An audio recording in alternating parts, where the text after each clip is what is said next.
Love to see it. Yeah. All right, we are officially live. Why did I Live say and on live? time. Yes, sir. Yes, sir. You already know. Most punctual podcast on the planet, Yep. chat. Chat, look at the time, look at your wrists, even if there's no watch there, you'll see we're on time. Anybody saying late ones, by the way, y'all are lying. That's liable. We will see you in court. Our lawyer is Jayoma, so you're cooked. Yeah, bro. Yeah, you're finished. JM, JM was on the scene, bro. Yeah, pack it up. Y'all are done for. Yeah, bro, I've been And we don't got a seeing criminal lawyer. We got a a criminal criminal lawyer. lawyer.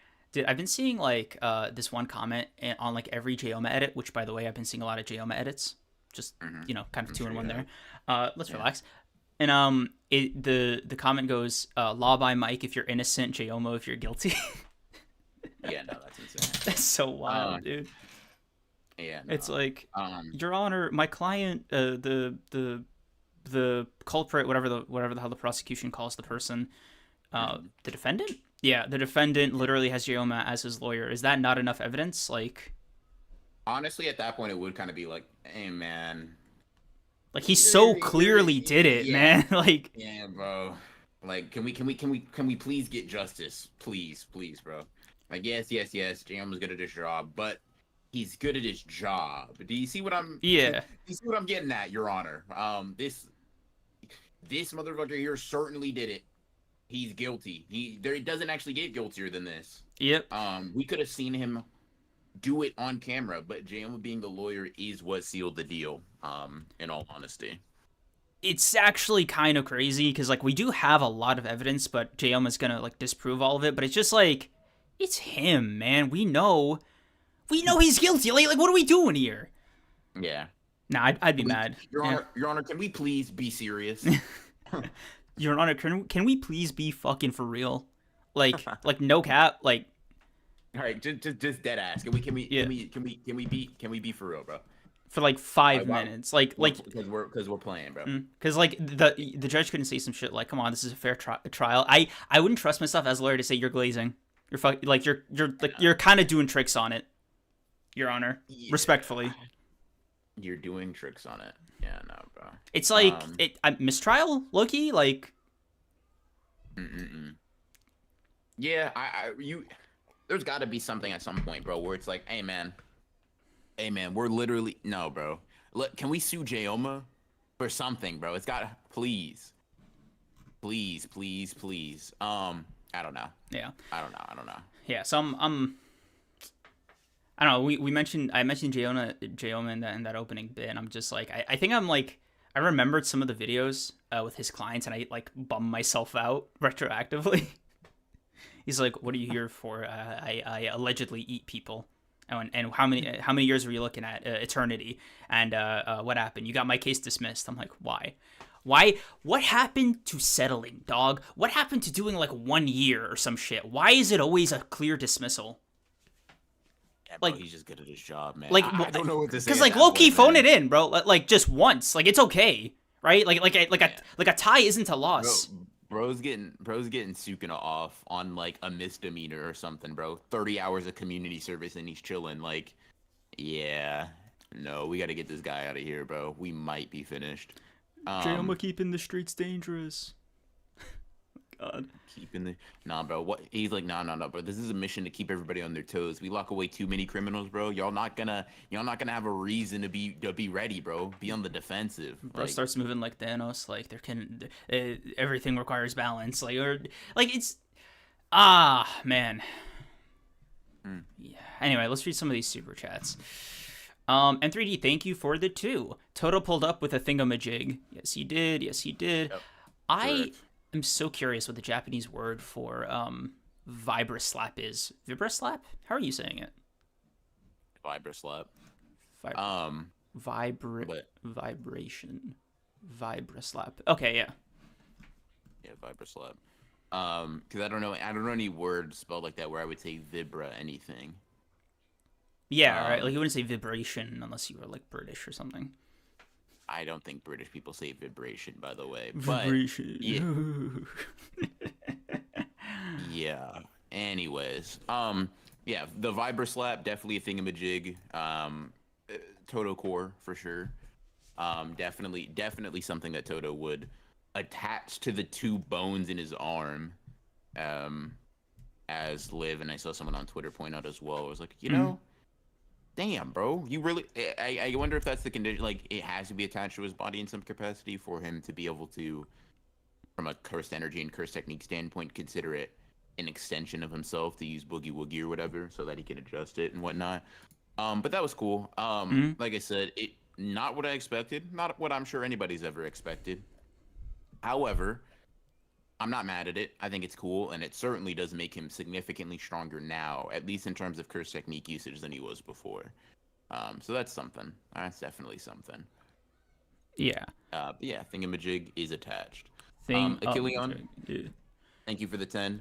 My remaining Miwa 600 on hold till I pay off some bills. Understandable, but I'll be back at it later. Also, chapter this week made me cry out in public for the first time ever. It was Sakamoto days. Y'all know why. Yeah. Yeah, apt reaction, honestly. We'll talk about that in a little bit. But yeah, I think a lot of these chapters this week are going to be, if they're not good or they're not satisfactory, I'm really thinking about one manga right now, they are at least good for discussion. So this will be an interesting episode. But yeah, Jaden 3011, thank you to the 5. Get Todo the heck out of that title. We know why you're here, Kreams. I may make fun of you, but it's time to dap up and celebrate. Yes, sir. Oh yeah, no, it was definitely a negotiation for the title of this stream. BR unfortunately was the voice of reason, but I definitely could have made it a lot more difficult on him, and I think he knows that. Let me guys tell you the original draft for this title, for this stream's title. It was going to be in all caps, "My glorious blue-eyed king is back. He's back." And there were some emojis that I did not forward to him because I didn't want to make it a clear no. Some very suggestive emojis, FYI. Just like... no, really? You and Gojo? Who would have thought? Who would have thought? But yeah. Listen, man. We'll talk about that last page. I'm sure, Kreams, you'll have a different perspective on it than me. By the way, real quick. You know what? We'll save that for the JJK part. But, yeah. Gojo, as he usually does, definitely stole the show for a lot of JJK fans this week. Yeah. For good reason this week? I don't think so, but we can get at that more once we're actually discussing the chapter in full. Yeah. We can kind of take our pick of the litter this week. I'm assuming you read My Hero. I have read My Hero. I think My Hero is going to be kind of a sleeper this stream. As far as, this like... is going to be one where we have a big conversation, in my opinion. Yeah. Sleeper isn't, like... It's going to be a more loaded than a simple chapter review. Yeah. This is a My Hero, not overview, but we're definitely going to be talking about, I think, more of the series at large. So if you want to just get into something a little simpler, I feel like Blue Lock this week, chapter 261 was pretty clear cut. I think it was pretty simple, pretty straightforward. Well, I liked it a lot. I do think that there's a lot less discourse or controversy surrounding it that we may want to save for My Hero in a little bit. I'm assuming you did read that chapter as well. Yeah. It's just, I think I'm kind of prioritizing My Hero. Like I'll put it to you like this, right? Out of the clutter, murder. How would you say a lot of like a group of chapters? I want to come up with a cluster of chapters. A cluster. I like cluster. So out of the cluster of chapters this week, I think the ones that are really like coming up priority wise for me in my head are in no particular order, but JJK, Sakamoto Days, and My Hero, as like I got the most thoughts on them. Of course, and as we always do, we save the ones that we care about the most to talk about till the end. That's why I'm saying Blue Lock first. Yeah, because like you know what? Because I even put Frieren above Blue Lock. Yeah, so let's do Blue Lock first. Frieren above Blue Lock is crazy, but yeah. No, for this, you got it. No, I know what you mean. No, I understood what you mean, and I still think that is crazy, but that's neither here nor there. I mentioned Blue Lock first. Let's talk about Blue Lock. You mentioned that you felt bad for Kaiser, I think a little bit last week. Yeah. Do you still feel that after seeing this? Because I held pretty true in, hey man, tragic backstory, understandable, still a dickhead. And I feel like this chapter kind of just justified a lot of my thoughts more. I'm like, yeah, no, bro, I can recognize how that impacted your personality and who you are today. while still being like, listen, better character, yes. Still, you're still a very hard person to be around and like in I any capacity. Yeah. You know, okay. I think it's one of those things where I feel for him, and I kind of, I even said this last week. It's like, it's a miracle he's sane enough to just get up to get up every morning. Mm. So this to me was like still within like that spectrum of like, hey man, this, as long as he's just playing soccer, like does that like, I think if you had this mentality outside of like playing sports, that would be like a whoa, buddy. Like if a Sakamoto Days character said this shit, I'm like, that's a supervillain right there, right? Kind of hands in the air, like that's devious shit, right? But I think in the context of like him doing it within soccer is better for his character and mentality as a player. Makes him kind of an unlikable like little shit as a person, but I think like I don't know, for me like the soccer part of it does kind of take a lot of the shittiness of it away. I don't know if it's like I don't know how you feel about it. I mean, soccer is just the way we frame all conflicts and like anything like that through here. So I just take it with the in-universe seriousness as I do like No, it's still a a serious thing. JJK Yeah, it's just villain being a JJK villain within that context. So like, don't get me wrong, I'm not like Kaiser, you're the devil, bro. But I no. am like you. Everything about you has been formulated based on that trauma, and I understand that.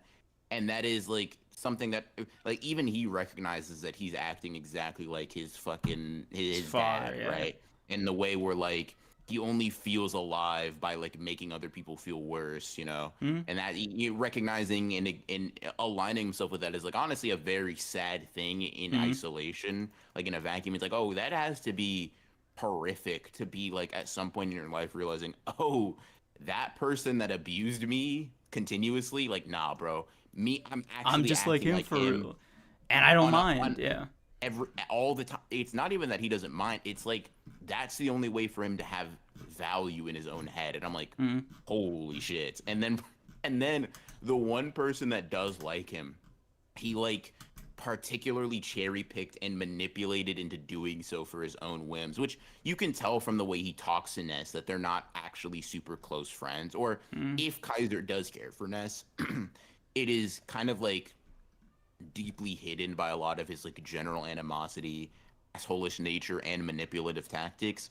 Because I do think that there are moments in maybe Ness's flashback, although they could be tinged through his POV, where like you could interpret Kaiser and Ness as being somewhat close. Mm-hmm. But bro literally looked at Ness. He was like, "Your skills are good, and yes, you're isolated. You're away from the pack. You got nobody to help Yeah. you, and you're vulnerable." And it's like, dude, that's like Some I stuff. can't look at that and be like, "Oh yeah, dude, I have sympathy for him in a vacuum," and I think his circumstances are very sympathetic.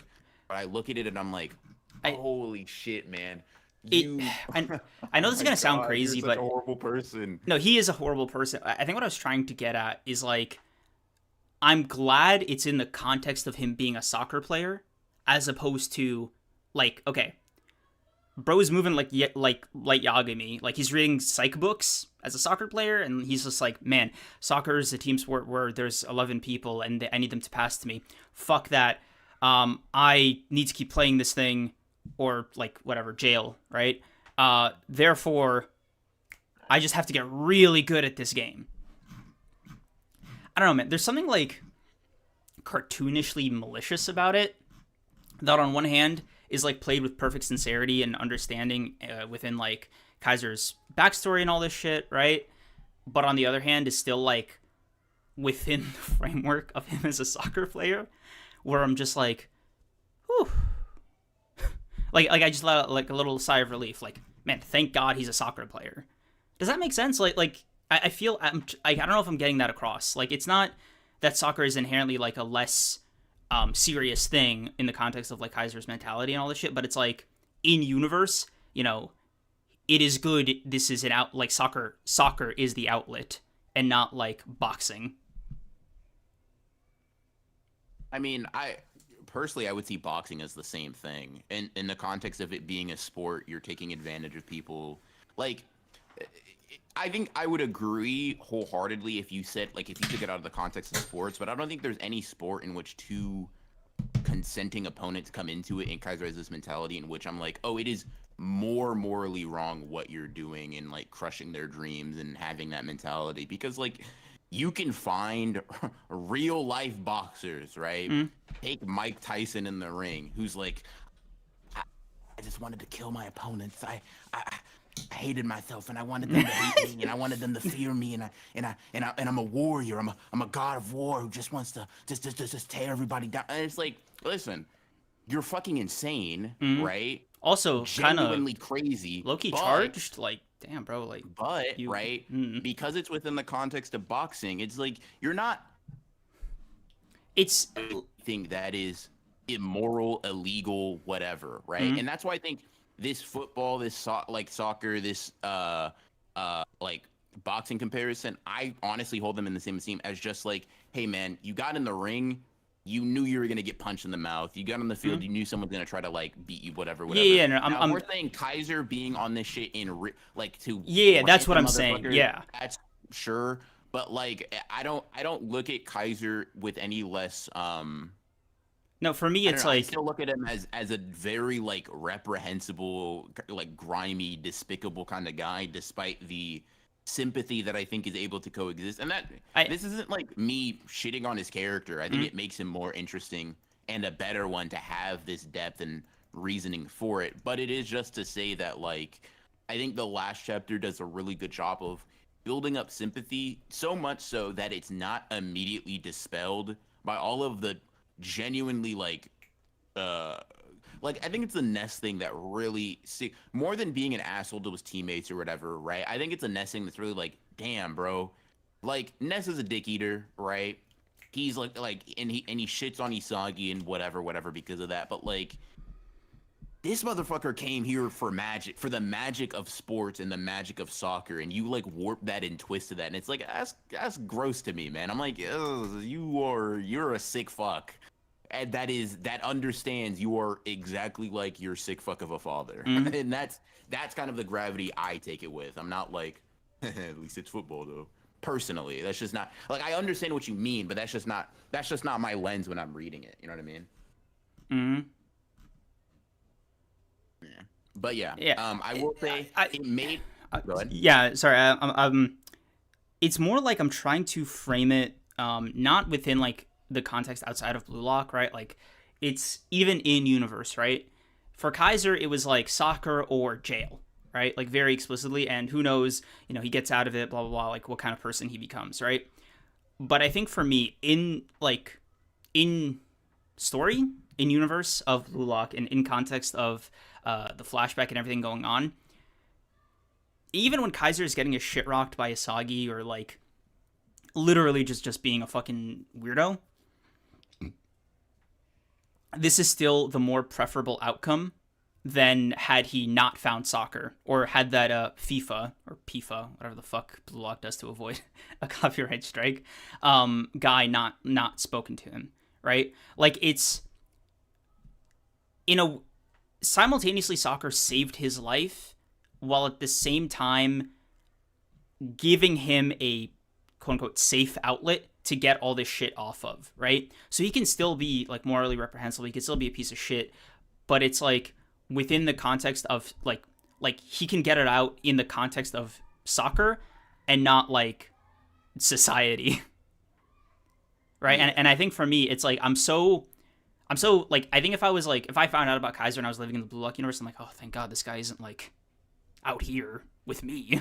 Like, he's in, like, I'd rather these 20 guys deal with it than I do, Yeah, fair enough. Yeah. I will say that him being unsympathetic makes Isagi getting a new pet. I was like, bro, I don't really feel bad for you. Which I think the last time where Isagi was like very cold and we'll say curt with one of his opponents like this was Yukimiya, and in Yukimiya's case, I think he was being like a little bit of a shithead or a little bit pompous, but I'll take Yukimiya's personality over Kaiser's any day, and I feel like, oh, this is this guarantees a Kaiser comeback, obviously, as it always does when Isagi says this shit. So that's not really, I'm not deluding myself into not believing that. But for this week or however many weeks until Kaiser inevitably grows or, gets passed to by Isagi or whatever is going to happen, right?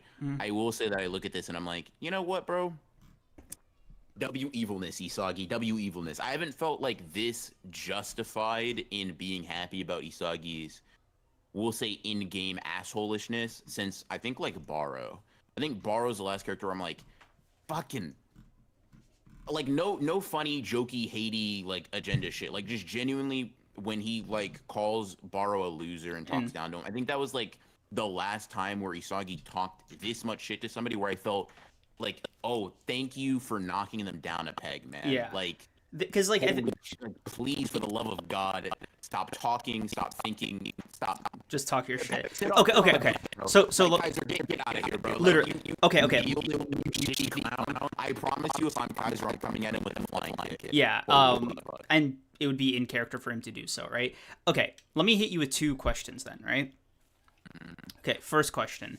Do you think that Kaiser, like knowing this about Kaiser, recontextualizes as cold as it may sound, right? But do you think it's like, okay, bro, you can't be evil and shitty. Does that make like it's like, hey, bro, you're tolerated and you've gotten this far, to because of how good you were at being a striker, how good you were like scoring goals and winning games, right? Not to sound cold, but that is your value as a player, right? Your, malice, all this like nonsense that you do is tolerated because of that, right? However, once you stop doing that, then we have to re-examine your whole thing, right? So for me, it's not just an existential threat to Kaiser's like position on the team, but it's like, bro, like Kaiser needs to fucking score to like survive on the court, because like me personally, right? He's never seeing a fucking soccer field again if I'm his coach and he starts losing and being weirdo, right? 2, hey, FIFA guy. Yeah, I know where this guy's going. Yeah, it was a good run, but unfortunately, his bag is empty. I mean, Robo Running seems to be activated, but still, I mean, it's just Baro syndrome. I don't know. I know it's just Baro syndrome, right? Sure, but it's like, just like where there is like the additional like layer of like, even in the flashbacks, he has gotten like physical and like he has like been a weird like.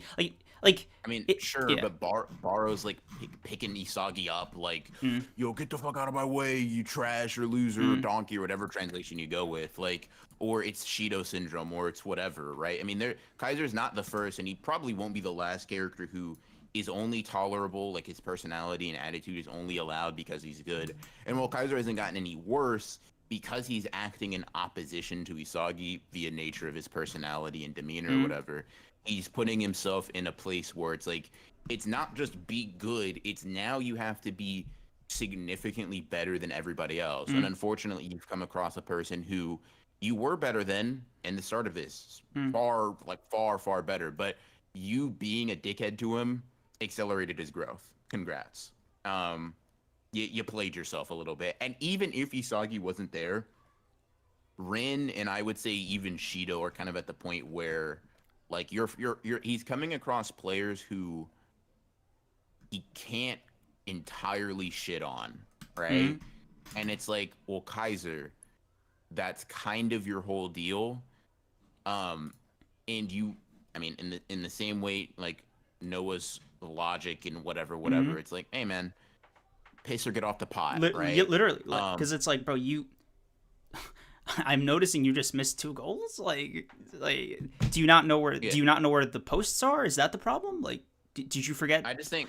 Oh my god. I just think Noah knows that, very much like Isagi in past games, that this sort of like these growing pains are necessary.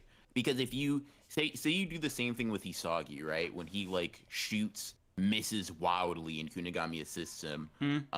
It's like, if you take Isagi out then because it's like, oh, You know, you try to disrupt the flow of the team, and you got cooked, right? Mhm. You take him out then, or you take Yukimi out after he misses his goal, and it's like, well, now you've lost the game, right? Right. The entire match goes So differently. it's like, bro, And like while lock in. Noah likes to preach like the hard, like extreme logic, I will say that one, keeping Kaiser in at this point is probably still a logical choice because he's given him minimal support, but he's not warping the entire roster around him. Mhm. And two, I think Noah also does understand that the less logical, more emotional component being like ego, and that focus and that flow aspect, you have to give a good player time to show that they can get back on track because you like coming from experience, right?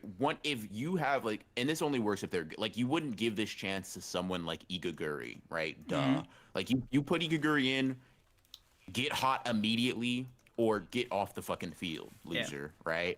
But for someone like Kaiser, who's kind of proved themselves time and time again to be a fundamentally good player, one of the best on the field currently, one of the worst things you can do is like, oh, you made a mistake, you're off the field, and you're off the starting roster because you've now taken away an opportunity, which it seems to me that Noah is hoping for growth, and something that honestly, I imagine Rin is gonna need to go through too, because Rin, bro, like, I know we haven't been focusing on him, Mhm. but I'm focusing on him, bro. I'm like, He's there. man, do something, man. Like, don't get me wrong, It's probably he his turn stopped next. Kaiser, right? Yeah.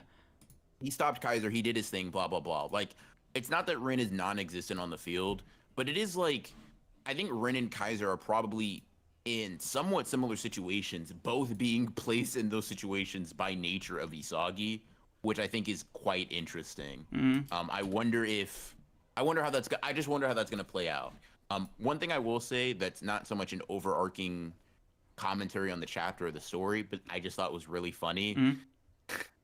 Don't stop, dumbass. Rin's behind you. It's like, God, bro, Kaiser, you're so lost right now, bro. You're so like, no, bro. Metavision Kaiser, you couldn't. No, bro. No. Dude. Don't stop, dumbass. Oh my god, no. dude. It's like, hey, bro, I'm trying to steal the ball, but also like we're on the same team, so like, can you fucking lock in, please?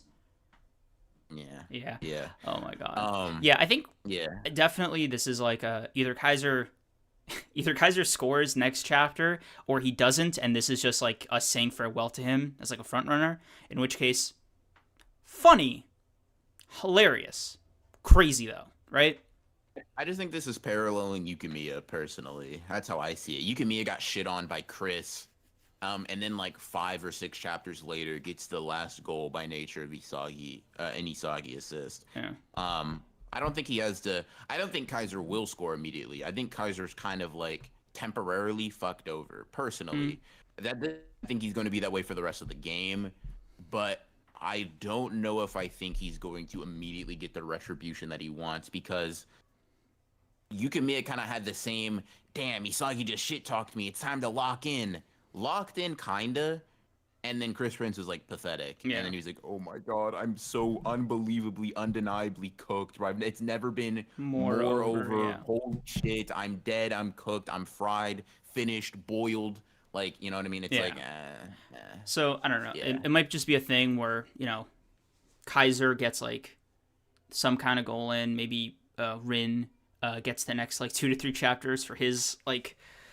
Not even Rin, we gotta talk. We gotta talk. Bro. I don't know if it's flashback, but I definitely would have liked to see the was it 1 month time skip after the U20 match, like something like I don't know if it was 1 month. I think that's but I think it was. It's been a while. I don't think it was too long. Yeah, it was like whatever time skip worth of training he got after like unlocking Blair in.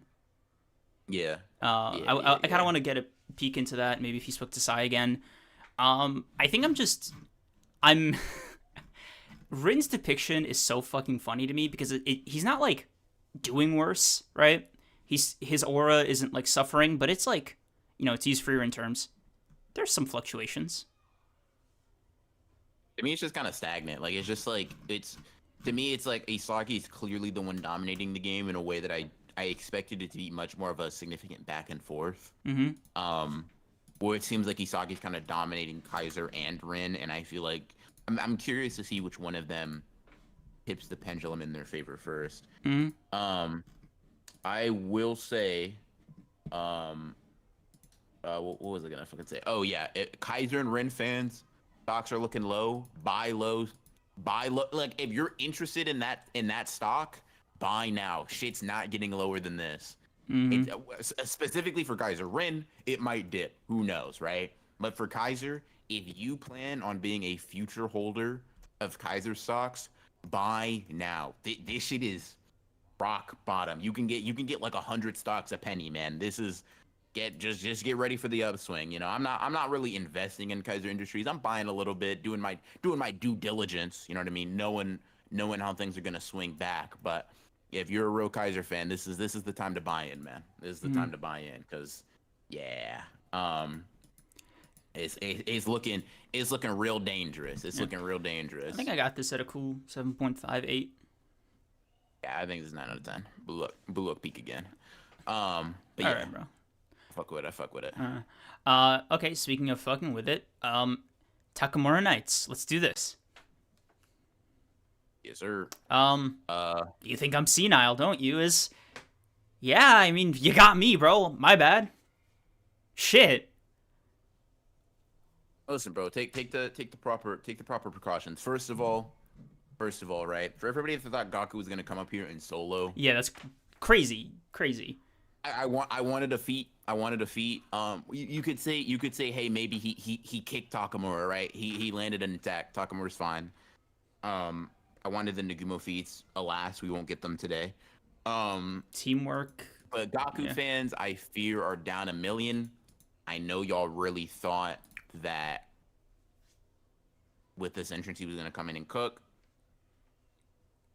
I mean, Takamura said, no, turn the stove off. Yeah, bro, did you forget the name of the fucking manga? Like, what? Yeah. Okay. Yeah. Listen, man. Yeah. I've seen a lot of wild stuff in Sakamoto days, right? Mm-hmm. I think there's just something so profoundly like hands on my hips, like I'm fucking Wonder Woman, as cutting off your own arm and reattaching it and just like kind of picking up where you left off. It's such a simple thing, but there's no healing factors in Sakamoto days. It's like weirdly one of the few like superpower lines it doesn't fully delve into. But something about that was like, So, I don't know, man. We say no healing factors and Gaku's on the field. Like, at what point? Okay, let me rephrase, right? Short of regenning a new arm, this is like he didn't even take a second to like switch to the other one. He picked it up from the broken hand, like from the sliced off hand, tighter than ever. Yeah, bro. And then just blitzed. Shit's hard. Yeah. Bro. You think I'm senile, don't you? The way my jaw fucking dropped, because I hear the tone too. I hear it in my head, and I'm like, no, sir, I don't. Like, I'm lying. First of all, I did. No, sir, I don't. Yep. I don't. No, Dude, no, I no, literally I said, don't. "That's my I'm bad, sorry, bro." Takamura. Because okay, I'm sorry. You know what? Bro. In my defense, you were mumbling before. You know what I mean? Like, why is this on me, bro? Yeah, why? What you were kind? You're not senile, obviously. Right. But you were talking as if you were, and it makes them. This is something Liv brought up. It makes them discussing their plans right in front of him that much funnier. Yeah. Because it's like, dude, he hears you. He hears you and comprehends you, and he's like, yeah, wow, looky here. Who would have thought? You think I'm senile, don't you? What? Dude. Excuse me? I was like, you know what? I'm gonna put listen, the shit that here's the thing, right? Sakamoto days for me for a long time has just moved on rule of cool shit. But to play on the like, because Gaku obviously cut off the arm that he got reattached, and then I remember Kashima being like, yeah, bro, the only reason this shit's coming back on is because the motherfucker who cut you was a perfectionist, bro. He knew what he was doing. Shit clean. So the muscle tissue was still alive. Takamura said, yeah, let me go cleaner. Bro. He stuck that shit back on like it was a fucking Lego. Then, like you said, grip that sword hard as hell. Dude, harder than he was gripping with his good arm. Like, who don't deserve. This world is full of scumbags who don't deserve to live, and then cut through this motherfucker Gojo style, bro. just yeah, no, world cleave, world dismantle, twin meteors, falling stars type shit. Like, dude, damn, bro. it's so crazy because like the flashback, bro. The flashback was like, how come they could be assassins but we don't? It was like a fucking like Phantom Troop-esque kind of like I was like, how would you know? Shut the fuck up. But like you know what I mean? Like it was like a little villain origin thing, and you're just like, you see it's Gaku. Jesus Christ. Did I just forget his name?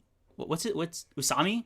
Or I don't know. No. I know Gaku. I know X, bro. Yeah, I don't know X. this guy's name. Yeah. I'm just gonna say X and Key's name, right? Or Kai? Key? Mm-hmm. I don't know how to say Key. Kei in K? K? Yeah. And K, right?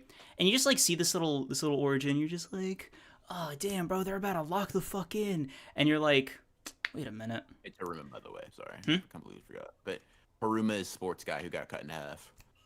Didn't they call him Key? No, X is K. I told you, Key. He goes birds of a feather. Oh shit! Right. Yeah, Haruma sports guy. Haruma. I thought you were referring to yeah. Slur, X, and K. Yes, sir. Yeah. But yeah, just pick one, bro. God, some of these names, bro. I'm like sweating. Anyway, I don't know.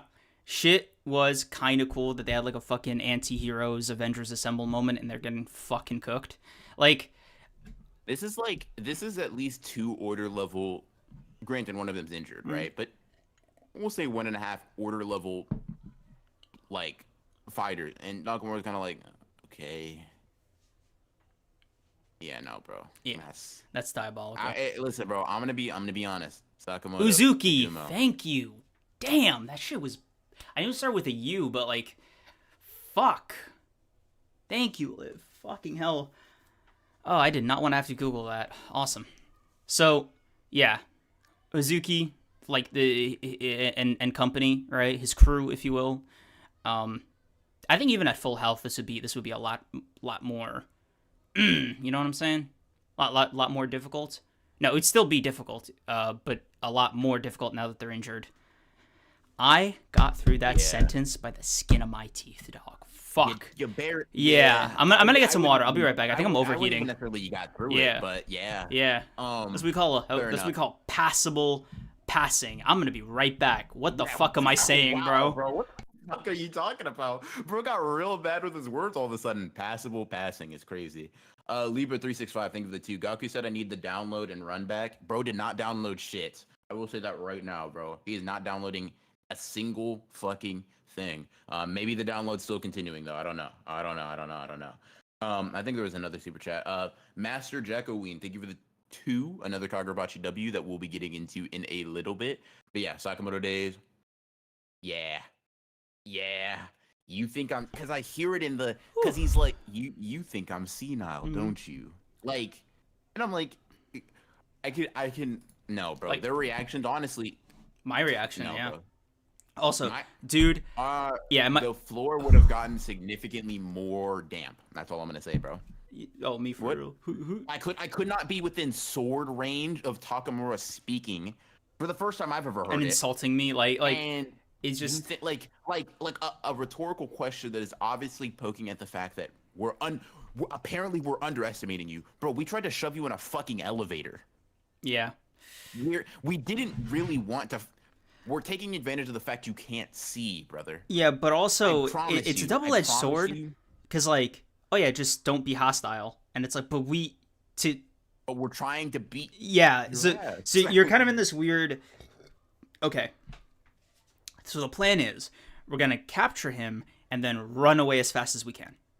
Everybody cool with that plan? But they got closer, bro. Yeah. Like y'all just needed to dip. Y'all they got cocky. Storm in the elevator and dip. Like actually, low-key, like that's kind of bold of them. Like in retrospect, like y'all got 1 inch, like 1 inch, one little opening and went fucking crazy. Like, are you not professionals? Like, what's going on? I guess I get it. I guess I get it from their perspective, right? Because the JAA needs to be taken down, at least from their perspective, right? That shit's not going down if Takamura's alive. Explicitly, he got one of his arms in an elevator, right? He's holding his sword with his offhand. Maybe one of y'all will die, But clearly, y'all don't really give a fuck about dying for the sake of your goals for whatever reason, right? Mm-hmm. So long as the goal, specifically, like, so long as, like, Uzuki continues on leading you guys seem to be comfortable with whatever. Because y'all are fighting Takamura, the incarnation of death and assassination. Y'all Your ready words, to make by some the way. sacrifices. Your words, yeah. Like, Yes, literally. uh, So y'all jump in, and I'm thinking, because at that point, I'm kind of like, listen, bro, I'm more surprised Takamura felt the need to cut off his arm rather than just rip the whole elevator down. Honestly, that's the thing that tripped me out more than him cutting off, because anime characters sacrificing their arms for like continuing a fight, that's not surprising to me in a vacuum, right? Two things about that were surprising. You put it back on, insane. But the first part that got me was, why did it, and this is how I know Sakamoto is prime me for utter bullshit. My immediate thought was, why didn't you just pull the entire elevator? That's what I was thinking, because I was waiting for him to do some shit like instantly, like jerking his arm and like thrusting it back, like twice as fast. And I was like, now here's the thing, bro. Here's the thing. This is how I know we think too small, and Suzuki's obviously thinking on a higher level. Because, ripping through an elevator, okay, cool feat of strength. You cut your arm off and put it back on, bro. Like, I gotta wonder, what are you, Uzuki? Do you just go on like fucking trips? Like you just take something, bro. You just go on a trip to come up with some of these ideas. Yeah. What do you mean? What is cut is so clean it came back on? Like it's such. Okay, like it's such bullshit, but it's so cool. So I'm like, yeah, bro. Dude, I want to know something else, right? I want to know like what's training for you, right? Like, is it on the field shit? Like, do you just improvise and then some of this shit sticks and you're like, oh, I could really lock in with this, right?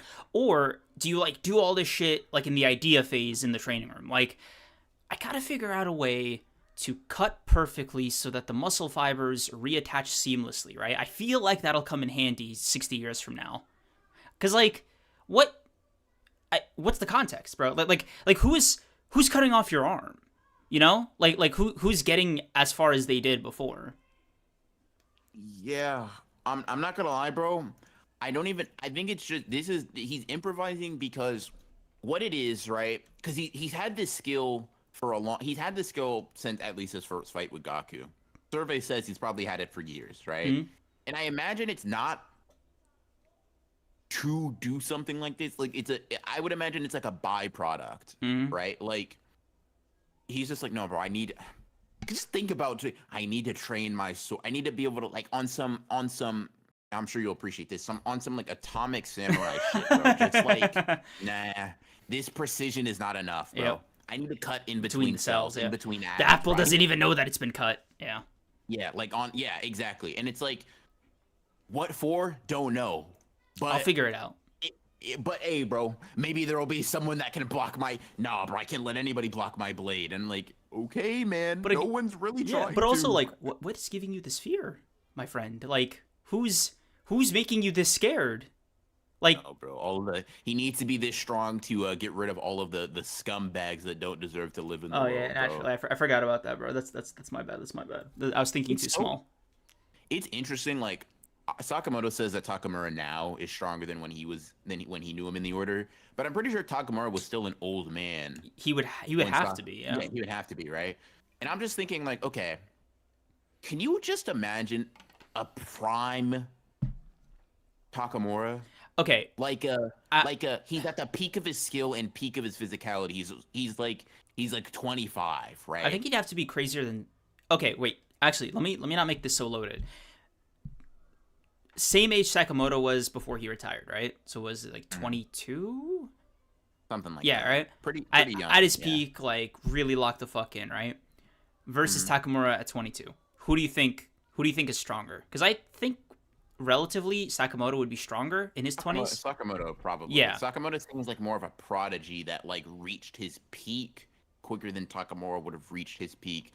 Just based on the knowledge that we have of like how well Sakamoto did, but also Takamura getting better with age makes me believe that Takamura, he seems like the type that would never stop growing. Yeah, if that makes sense. Because I think for me, like the part that fucks up the curve is Sakamoto's time off from assassination and like doing lethal blows. So think about it like this, right? Think about it like this. Nagumo was kind of a rival to Sakamoto when he left. And he never right? took the Below time him, off. Yeah. but he never took the time off. But he's still not Takamura level, right? Yeah.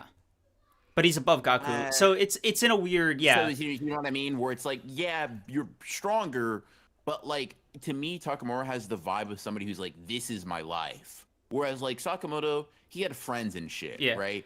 He liked, I don't know, I wouldn't even say he liked assassination. I don't Jokic know, right? mentality. He did it, right? He was participated, but Takamura kind of seems like no, bro.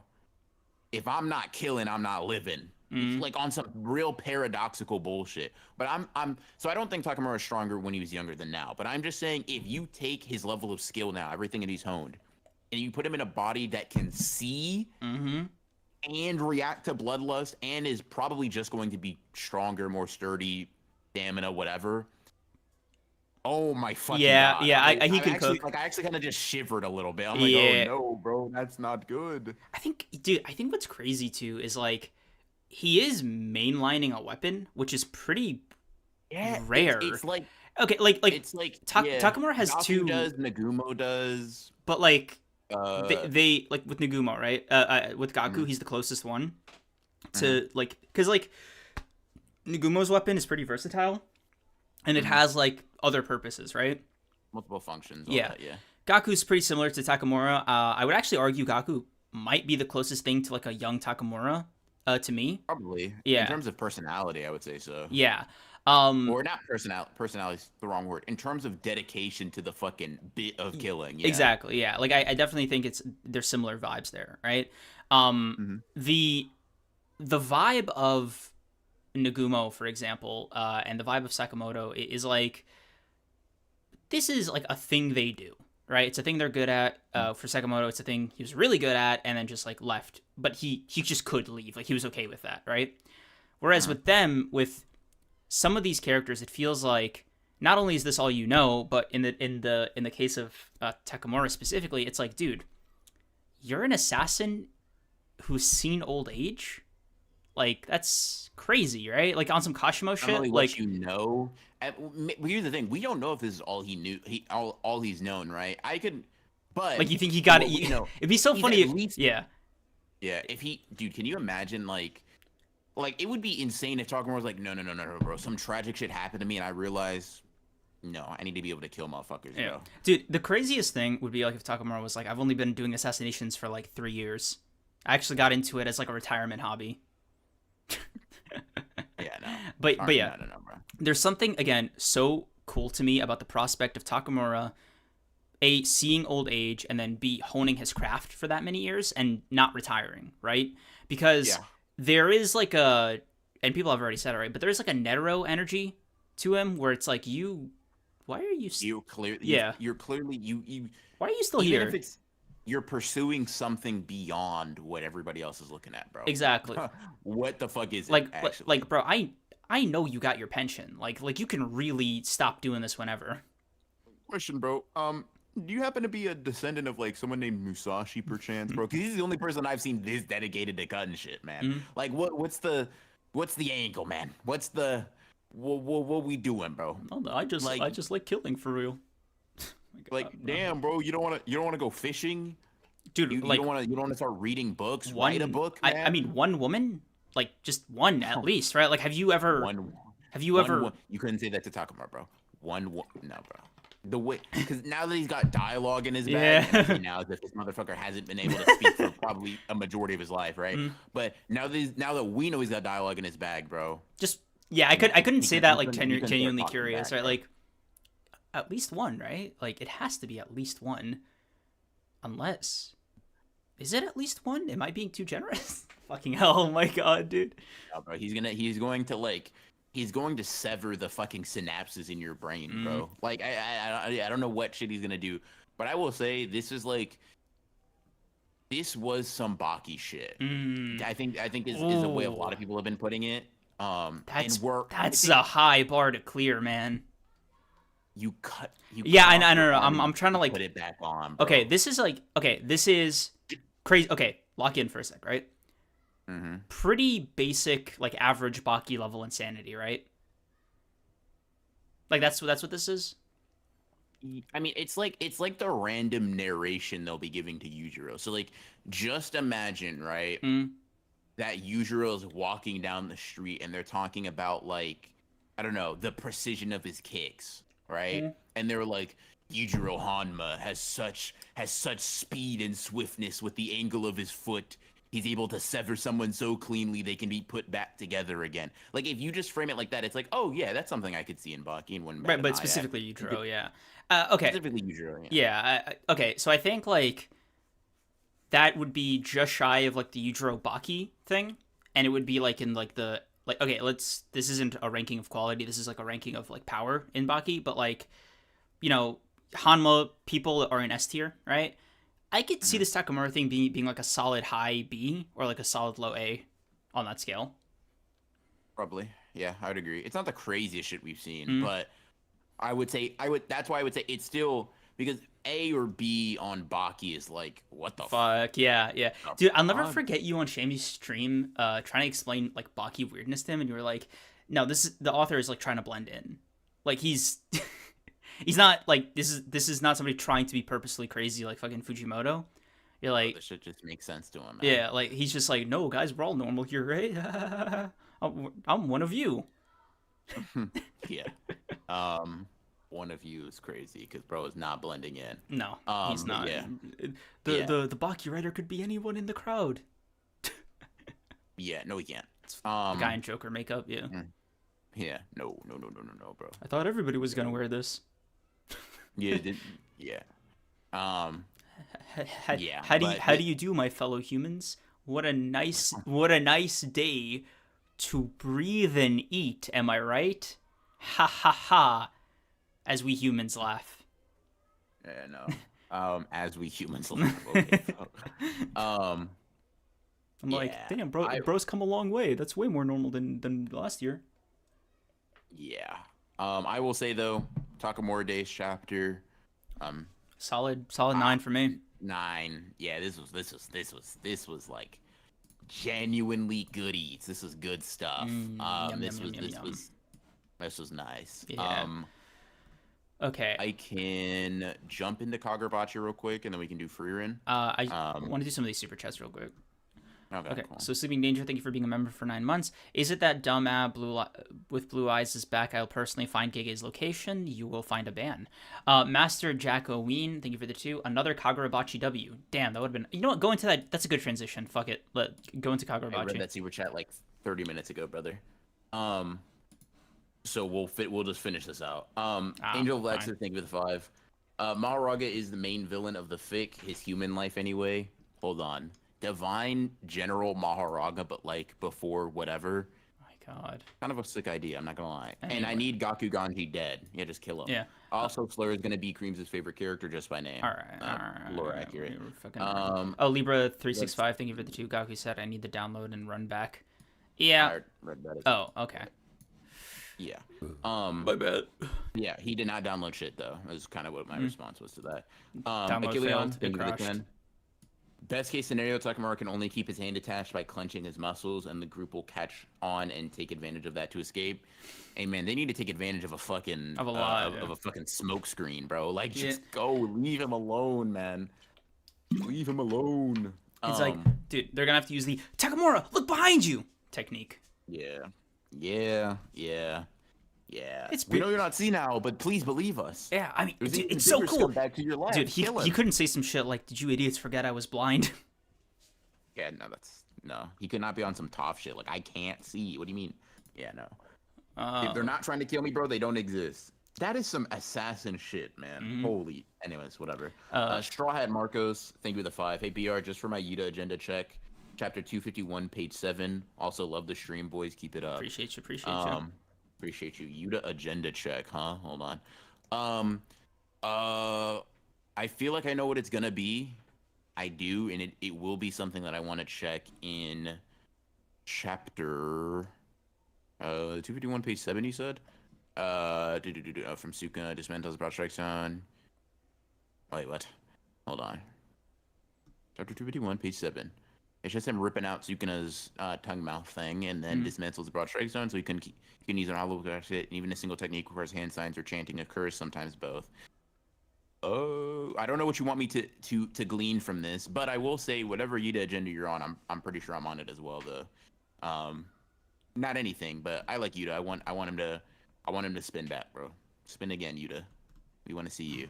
But maybe you can clarify. I'll be looking out for a chat of clarification of what you meant. Appreciate you. And thank you for the 5. Yeah. Okay, I think we are yeah. caught up. Awesome. So BR is gonna regale you guys with Kagurabachi. All right. So yes, sir. Don't tuck in, guys, but I'll be right back. Yeah. So this chapter, guys, as always, say it with me. Kagurabachi dropped a really good chapter, and we need to say thank you to Hokuzono.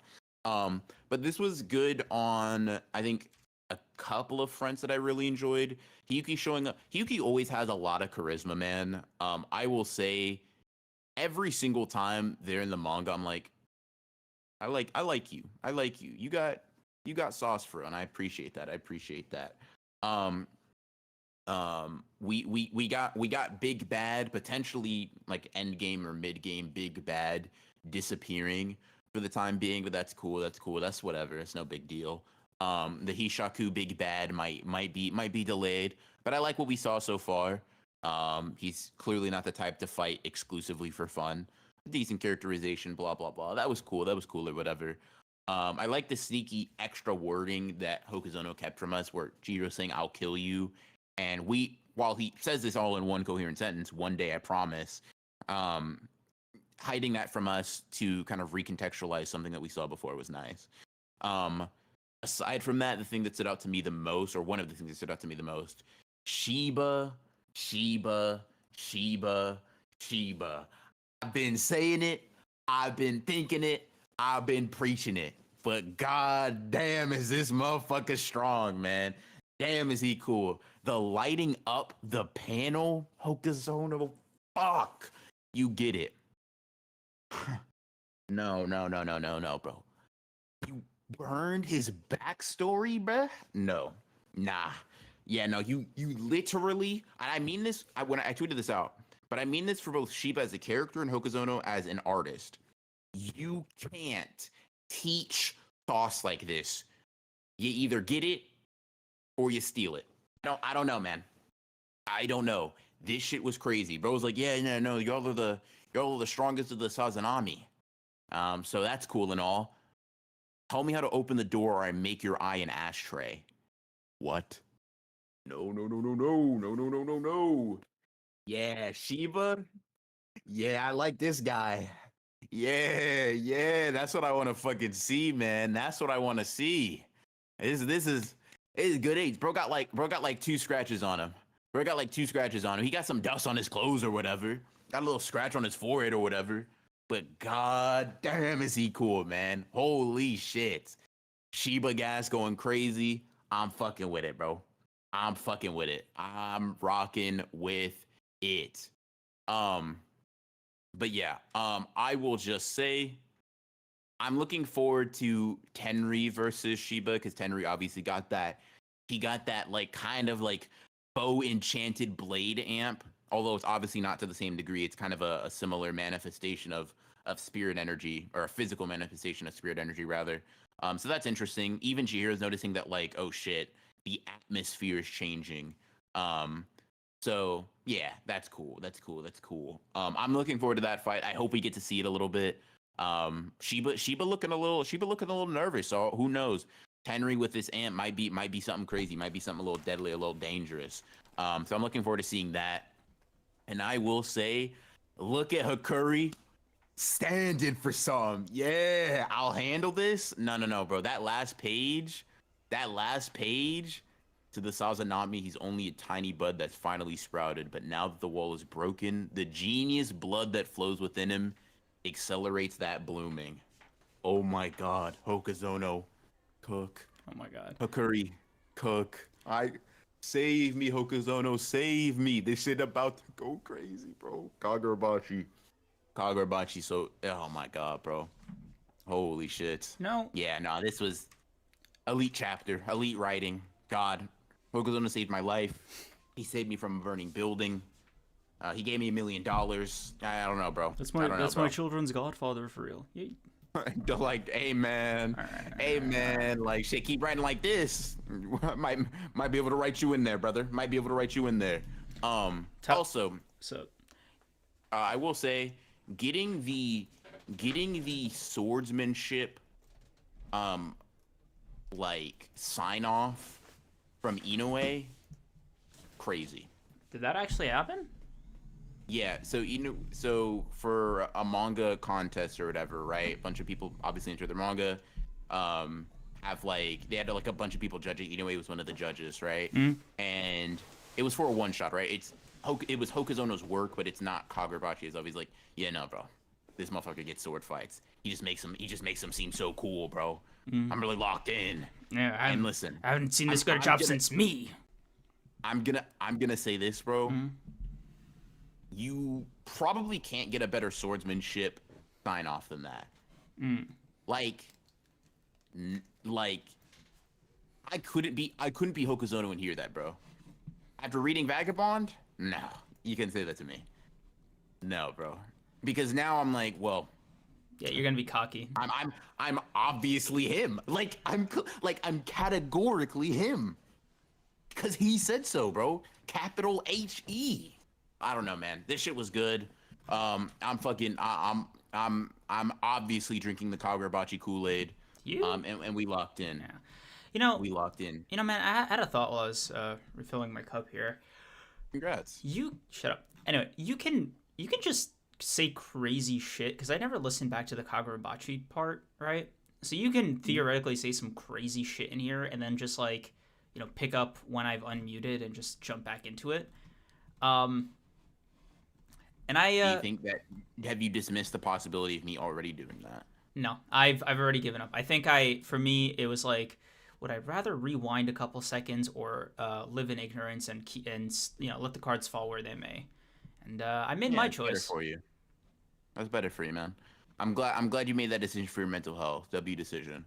Thank you. But yeah. Thank you. So Kagurabachi, really good Kool-Aid. Drink. Like this shit. Damn, bro. Yeah. Like, damn, fruit punch. This shit hitting. I don't know what to tell y'all. This is a good chapter. Very, very good. Very, very good. I'm gonna give it a 9 out of 10. This is the same energy of Ippo mangaka saying Yuji has great hands. Yeah, there are some authors where it's like you co-signing this specific aspect of the story means a lot. Yes. Yeah, bro. Means a lot. Also, oh my god. Landa, Liv, the fucking duality of mods, man. Liv, funny you ask about the tooth thing. I recently opened my mouth and saw, I don't know if this is a good sign or a bad sign, right? But, there's more skin there now and the swelling is gone. But I don't know if this is... I'm kind of freaking out about this. There is just, a black hole. And I can't help but feel that shit goes all the way to the bottom of the gums.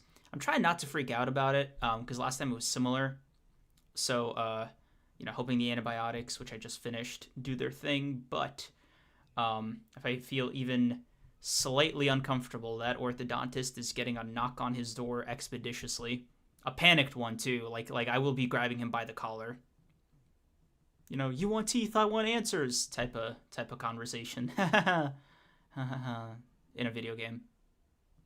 Open threat in a video game in Minecraft. Yeah, for sure. Anyway, and also Landa, whatever. I have not locked into Planet of the Apes yet, but I will. I just, I didn't realize how many of the Planet of the Apes enjoyers are out there lurking in the shadows, biding their fucking time. BR himself said he was a top 3 franchise for him, so that shit blew me away. Incorrect. And also, you're the one that's living under the rock here. That's all I'm going to say on that. Nexus, thank you for being a member for 8 months. Shiba has better off-screen feats than Sukuna with Akari. Amen. Hikari gonna beat Arame eventually, right, chat? Come on, man. Sorry, I don't believe that shit. Oh my god. Oh my god. No, I'm hating. Yeah. Dude, I saw somebody get off a crazy fucking Akari slander tweet. Had to just retweet and keep it pushing, bro. What was it? Fuck. It was like Akari when he runs into Grasshopper with no domain or some shit, and it was like him like it was just some character from a cartoon or whatever, like getting scared and pissing themselves, and I was like, bro, W slander, B tier. Let me retweet that real quick, bro. I hadn't seen enough Hikari hate circling around. Had to get shit jumping. But yeah. Yeah. Proud of you, bro. I know how much Hokari hate means to you as a person. Golden changed his name from Ivan. Thank you for the 2. Or Gold changed his name from Ivan, rather. Thank you for the 2. He's about to have a ruckus set of teeth. Damn, condolences, no brother. idea how to. Okay, whatever. But yeah, Kagurabachi, good 9 out of 10 chapter. Yeah. Very nice. Very nice. Very Demon nice. Akatsu, thank you for being a member for 8 months. Please read Kagurabachi. You may think we're glazing, but if you read it, you'll be there with the rest of us. Haruki Sazanimi forever. I butchered that name. Okay. It's not that I'm against reading Kagurabachi. I just want more chapters to build up. 30 ain't enough for me. Because, like, what if I get locked in, right? Then that's going to be a problem. Yeah. Okay, so Frieren now. Ready? Frieren over... I have officially caught up. Yeah. Okay. I have way more to talk about with My Hero than Frieren, personally. Yeah. Frieren's great, man. Like, Frieren is generally a great fucking series. I'm so happy with it. The anime is so much better. It's like, dude, it's like comically better than the manga. Yeah, it is and I have a hot take for y'all, chat. I think Frieren elevates its manga as much, if not more, than Demon Slayer does with its respective anime and manga. Like, I think the difference, and this is not shitting on the manga. I think the manga is good. I think from a story perspective, one of the best arcs, if not the best arc, is exclusively in the manga, right? That being said, from a presentation perspective, Frieren is so much better in the anime. It's so much better, dude. It's like, actually kind of ridiculous. Bro, Shammy texted me and he was like, you should go back and see like the beginning, like what the anime adapts in the manga, just so you see how much the anime adds. And oh my god, dude. Like, on music alone, it's like so disgusting how much like it's like not okay. Walk with me here, right? The Frieren manga on its own is not bad, but on its own merits, like art-wise, I'm just saying visually, right? Art-wise is a okay, passable thing, right? Like until it wants to depict conflict. Exactly. It's fine in its slower moments, which there are a lot of, so that means it's mostly fine. But anytime conflict happens, it drops from like okay to being like kind of subpar. Exactly. Like I think to me, yeah, go ahead. When you pair it to the anime, oh my god, does it drop even more? No, comparing dude, that's in a vacuum. That was me being generous. In a vacuum, that's how I'd feel about Frieren's art, right? Even without, like, if I didn't have the anime as a reference, that's how I would feel about it. But because the anime is a reference, it makes it more stark. But yeah. Yeah, I think, how should I put this? I think that you have to get good at not comparing, because I think at first the manga experience was even more sour than it had to be, because riding off the high of the anime goes directly into the manga. I can't wait, because usually when I watch a good anime, which happens very rarely just because I don't particularly watch anime first, but say I watch a good anime, right, and I get into the manga, usually the transitioning experience is smooth enough. Pretty smooth, like, this is dope. With Frieren, it was like, it was jarring, brakes, hold the fuck on, dude. I remember, right? Not because the art usually I can sucks. binge it too, but like compared, dude, that music, like you don't get how much ambiance is just created in the background while you're watching Frieren, right? I was because I read in silence, right? I was reading the manga, and I was like, I'm not bored, but I'm not feeling the same thing. Yeah, no, 100%. I think on every level, Frieren is a series that I think works better as an anime. I think the voice acting elevates it. I think the music elevates it. Oh, also, W dub and animation amplifies it. Yeah, dub is great.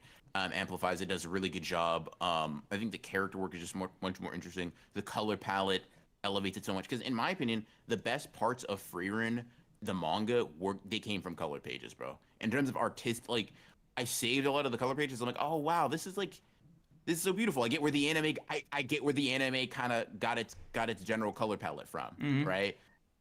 but then you just go then you go back to the manga and you're like, like I saw someone say Demon Slayer's like the difference between I was manga thinking is about good, it. right? And like The problem is Frieren's story is so good that okay, not to be the Demon Slayer hater, right? I don't even hate it. It's just pretty unremarkable to me, right? Like it's I feel dispassionately towards it, right? But I can understand how people can feel like the anime elevates it as a story, right? With Frieren, it does similar elevation, but the floor, in my opinion, is way higher than Demon Slayer's. I don't think most people would disagree on that unless they were diehard Demon Slayer fans, but I'm gonna keep it pushing, right? I think they're just different aspects, personally. Like I think obviously Frieren has better characters and a better story, but I think you would be smoking crack if you were to tell me that like Frieren reads smoother and better than Demon Slayer off of a presentation standpoint. Like I think that's kind of where I think they complement each other a lot. Where I'm like, yeah, no, and I'm not even saying this as someone who thinks I don't think Demon Slayer has great art, but I think Demon Slayer has significantly better art.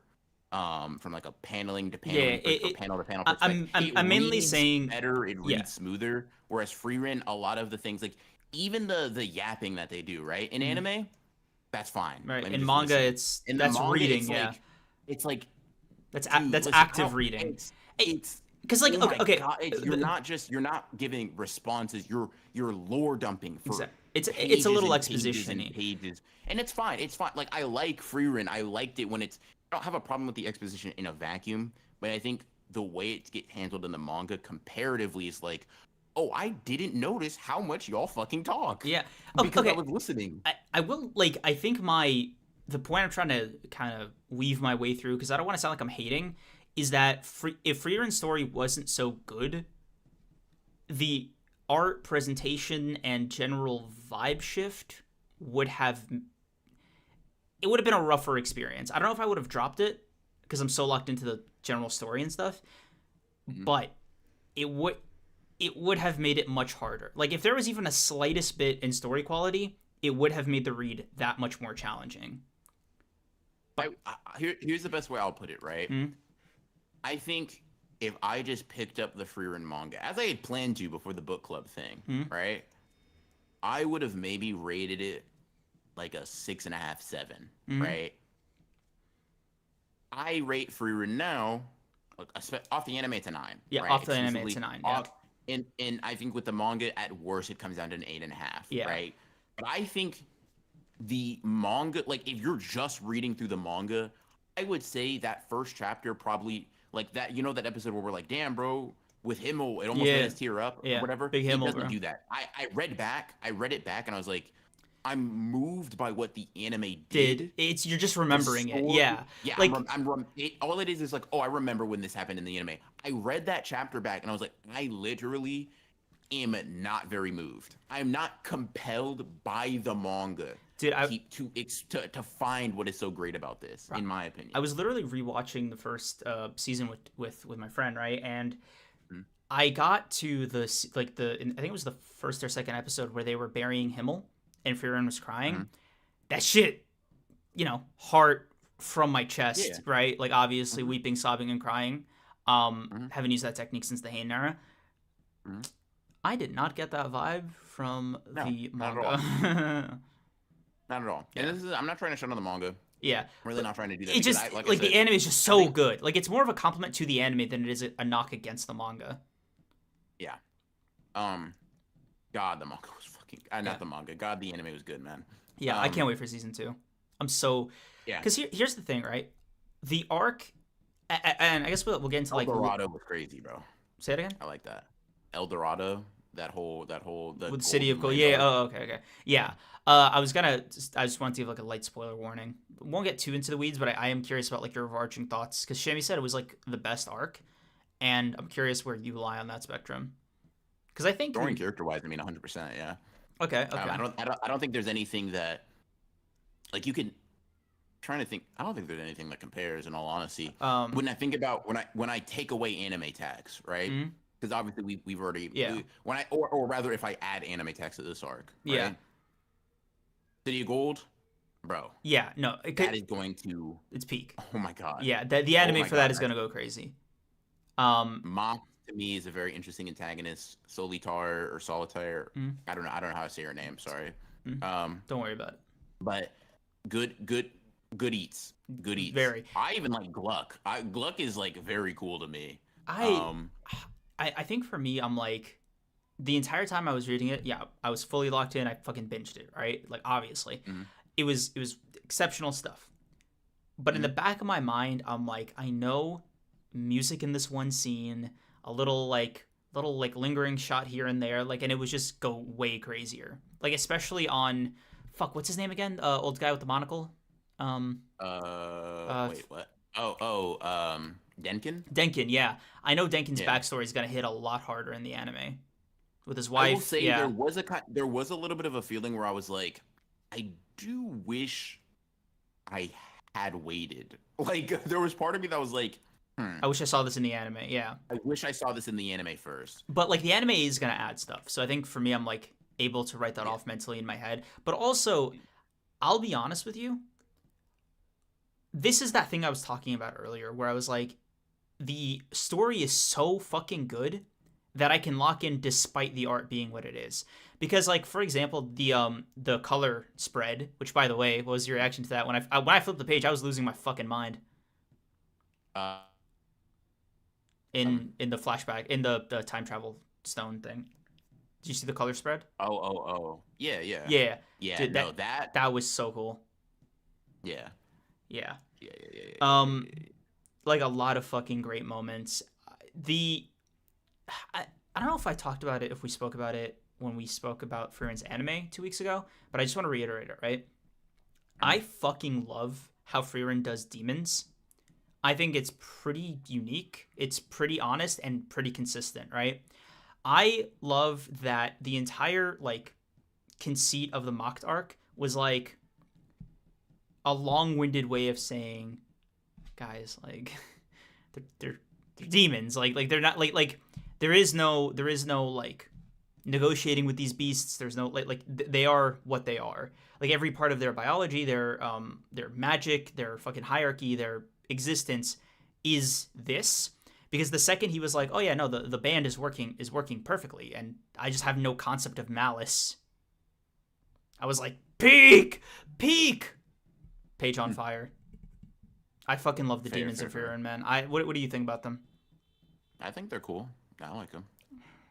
I don't think to the same groundbreaking extent that you do necessarily, but I think they're cool. I like them. Cause like I like Mocked a lot. I like him and his and Gluck's dynamic quite a bit. Like that whole like, I don't know. I thought it was interesting. Because it's so... as a whole, I don't think I'm as enamored by them or Frieren's depiction of them. That isn't to say that I don't enjoy them quite a bit. Because like for me, it's so easy to fall in like the empathy like exposure trap when you're reading something like this, where you're like you get so much of Mock's perspective and get a feel for his personality and who he is. That you can almost fall into like the empathy trap of like, oh yeah, that's my goat, or I like him, or any of this shit, right? But what's his name, Denkin? The smoker guy, right? Gluck. Thank you. Fucking hell, dude. Some of the it's been like 2 weeks since I read it, so forgive me for being a little flaky on the names. But he never he had on paper every reason to give in to that. Oh yeah, we're buddies, we're best friends, we're fucking Nakama, right? But he consistently treated Mock like a demon, and that shit meant so much to me because I'm like, dude, you can feel this like connection to them that they are just going to be unable to reciprocate, right? It's like feeling it towards a malicious android, right? They have no affection for you outside of utility or specific context, right? But Mocked is a weird case where his his affection, if you want to call it that, for humans just comes from a place of curiosity, but it never stops being about that, right? He's not won over. He's not persuaded. He doesn't grow empathy. He doesn't his heart doesn't get melted, right? He just is what he is to the bitter end. And for me, it was like a long-winded way of saying, yeah, no, like this is the best it gets with these with demons, man. Like Mocked is like kind of the limit of demon and human coexistence, and he is the nicest one. Like they're not like they were hunting the Demon King for a reason. These guys are just humans' natural predators. Like I don't know. Like I was just really fucking enamored with the entire execution of them, because again, it's so easy to fall into the empathy trap with them. Like both, I think, as a writer and like as a reader, where you're like, no, they're just like me for real. It's like, no, they're doing that on purpose. They're tricking you. Man, it was just so fucking cool. I was just into it, man. I feel it. I feel that. Yeah. Overall, I'm rocking. I'm rocking with Frieren. Frieren was a very good experience in totality. I will say I am patiently, maybe not so patiently, waiting for that second season of Frieren. I will be definitely locked in for that. Also, dude, just so y'all know, manga indefinite hiatus as we like catch up to it is so fucking wild.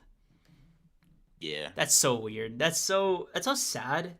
Because it's unexplained too, so we have no idea when it's coming back. Yeah. Hope everything's good with the author though. You know, maybe they just need a breather. Hope it's something as innocuous as that. And if it's not, you know, hope they get through whatever it is. But yeah. Not good, yeah. I've heard theories that it's just about like them planning season 2, in which case I'm like, hey man, take all the time you need. That would be very cool, yes. That'd be very cool. WW. I'm very excited for this current arc. Because the second I saw, like, oh, that's who you want to assassinate? Like, the way I shifted in my seat, dude, I was like, no. How? What? No. What? Yeah, I'm locked in. Fairs. What about you? What was your reaction to that, like, / preliminary thoughts on this arc so far? Based on, like, what? Like, the assassination of Siri? Oh, yeah, I mean, I think Frieren just made a good point that, like, Stark could take out Frieren. And that was also a reveal, Loki. And you think so? Yeah. I mean, do you think so? I mean, I feel like we've known, maybe not in so many words, but we've known that is the case for a while, or else they wouldn't need someone like Stark in the party. You know what I mean? Obviously, he serves some purpose. No, I mean, and I think it's because for me, like, I mean, they haven't gone up against warriors. You know, everybody that we've gotten to meet that's like a power user of some kind has just been a mage. All demons are mages. I mean, warriors specifically, sure, but I more mean so that like someone that deals in up close confrontations can deal with mages quite quickly. Like the reason they recruit Stark in the first place is because they're like, yeah, no, we don't even have time to cast any magic to like kill the dragon. Like it will just kill us before we can do anything. I thought the whole point was that its scales were like resistant to magic. I'm pretty sure that they just say that they're incapable of because first of all, no, because Frieren was going to, the way she frames is that she's going to blast the dragon if Stark holds it off. Stark ends up killing it, right? So that's not necessary, but like if Stark doesn't do that, Frieren just needs to charge so that she can like blow past its defenses. Okay, gotcha. So it's just like it's just been a long running thing that like, and it's why you have you know Himmel and your party. It's why you have Eisen in your party, because it's like you look at Hyther, you look at Frieren, right, and it's like, yeah, they cool cast magic, and basically at any meaningful range they're fine, but like you even take the assassin character, right? And he pretty much would have cooked them if not for Frieren talking. Not cooked all of them, but he got to Frieren, right? Put her in a position where it's like, yeah, no, your life is in my hands right now. Gotcha. Okay. So that's kind of how I've always perceived it. Okay. That's not bad. Okay. Cool. Overall, I think if I was to put this on the honored ones, book club tier list, anime tax included, solid A tier. Yeah. Good stuff. Good stuff for sure. For sure. Keeps up the generational run. Yeah, puts a lot of pressure on the next series. Yeah. Don't fuck it up. Which, man, we that's gonna be a fun one because I think we've exhausted like the popular ones. I already know one series that I really want to put on there, because I want to like I think I told you about it. Astro Boy. I read it as a kid. Oh. Yeah. Astro Boy, bro. Yeah, I want to revisit. I want to revisit that. Plus, I think it'd be a fun one. It's like fucking manga core. It's like an, you know. Astro Boy, huh? I guess. I'm Yeah. Plus, it'll make. I think we'll it'll make. talk about it later. Yeah. Plus, I think it'll make people walk into Pluto more. You hate Pluto. I don't hate Pluto. I gave it like a fucking 8 out of 10. It was an 11 out of 10 every for time 7 out of 8 volumes. No. Every time you mention that shit, it's Urasawa can't write his way out of a paper bag. This motherfucker's washed. Yeah, oh my God, for someone else endings. pick up the pen. How am I supposed to think that you like that shit, bro? You've never said anything positive about it. Oh, it's a great mystery, great series, really fantastic writing for the first 7/8. A 12 out of 10, like, amazing experience. Art goes crazy in the manga. The anime adaptation does it pretty well, too, for the first 7/8. Uh-huh.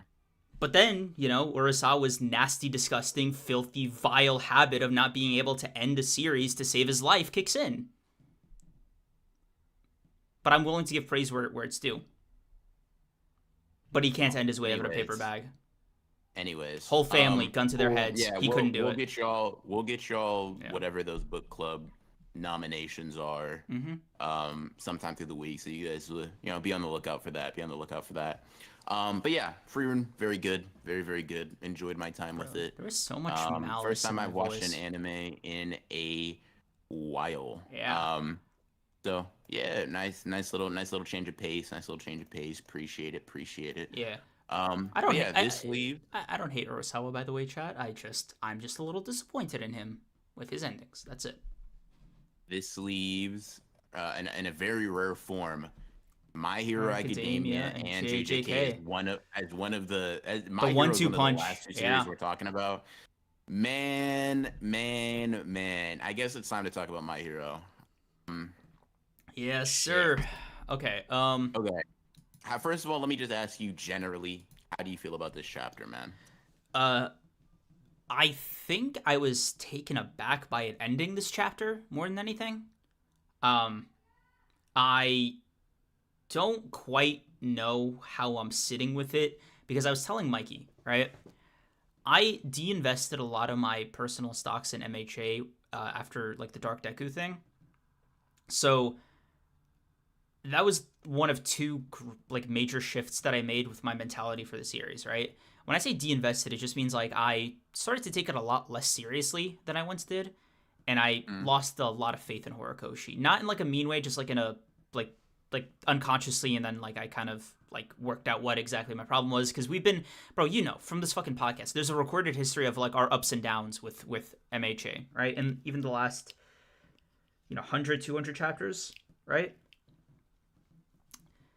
Something like that. Yeah, like for however long we've been talking about it on the pod. Cool. The other thing that made me shift my perspective was, I think it was like the third or fourth time All for One kind of took the scene away from Shigaraki again, like on some Parasite shit. The All for One special, right? Can't let anybody else shine. Around the third or fourth time this happened, I kind of realized Horikoshi is not doing this by accident. As crazy as it sounds, once I stopped getting frustrated that Shigaraki was like getting sidestepped or getting fucking like dismissed in favor of All for One, I realized it might have been Horikoshi's intention to do some shit like, oh yeah, see guys, see how annoying All for One is? He just won't die. The whole conflict is about One for All's conflict with All for One. That's what this, like, it's it really is just about him. It's, you know, fuck the Shigaraki of it all. His like All for One also plagues his family and Shimura Nana, and you know the thing with his parents and the quirk with the decay quirk and all this shit. And you're just like, okay, so clearly, Horikoshi made it no secret that All for One is where our attention should be. So when I reconfigured my brain to that, a lot of stuff started to make more sense. And then this chapter drops, and I'm like, huh, I kind of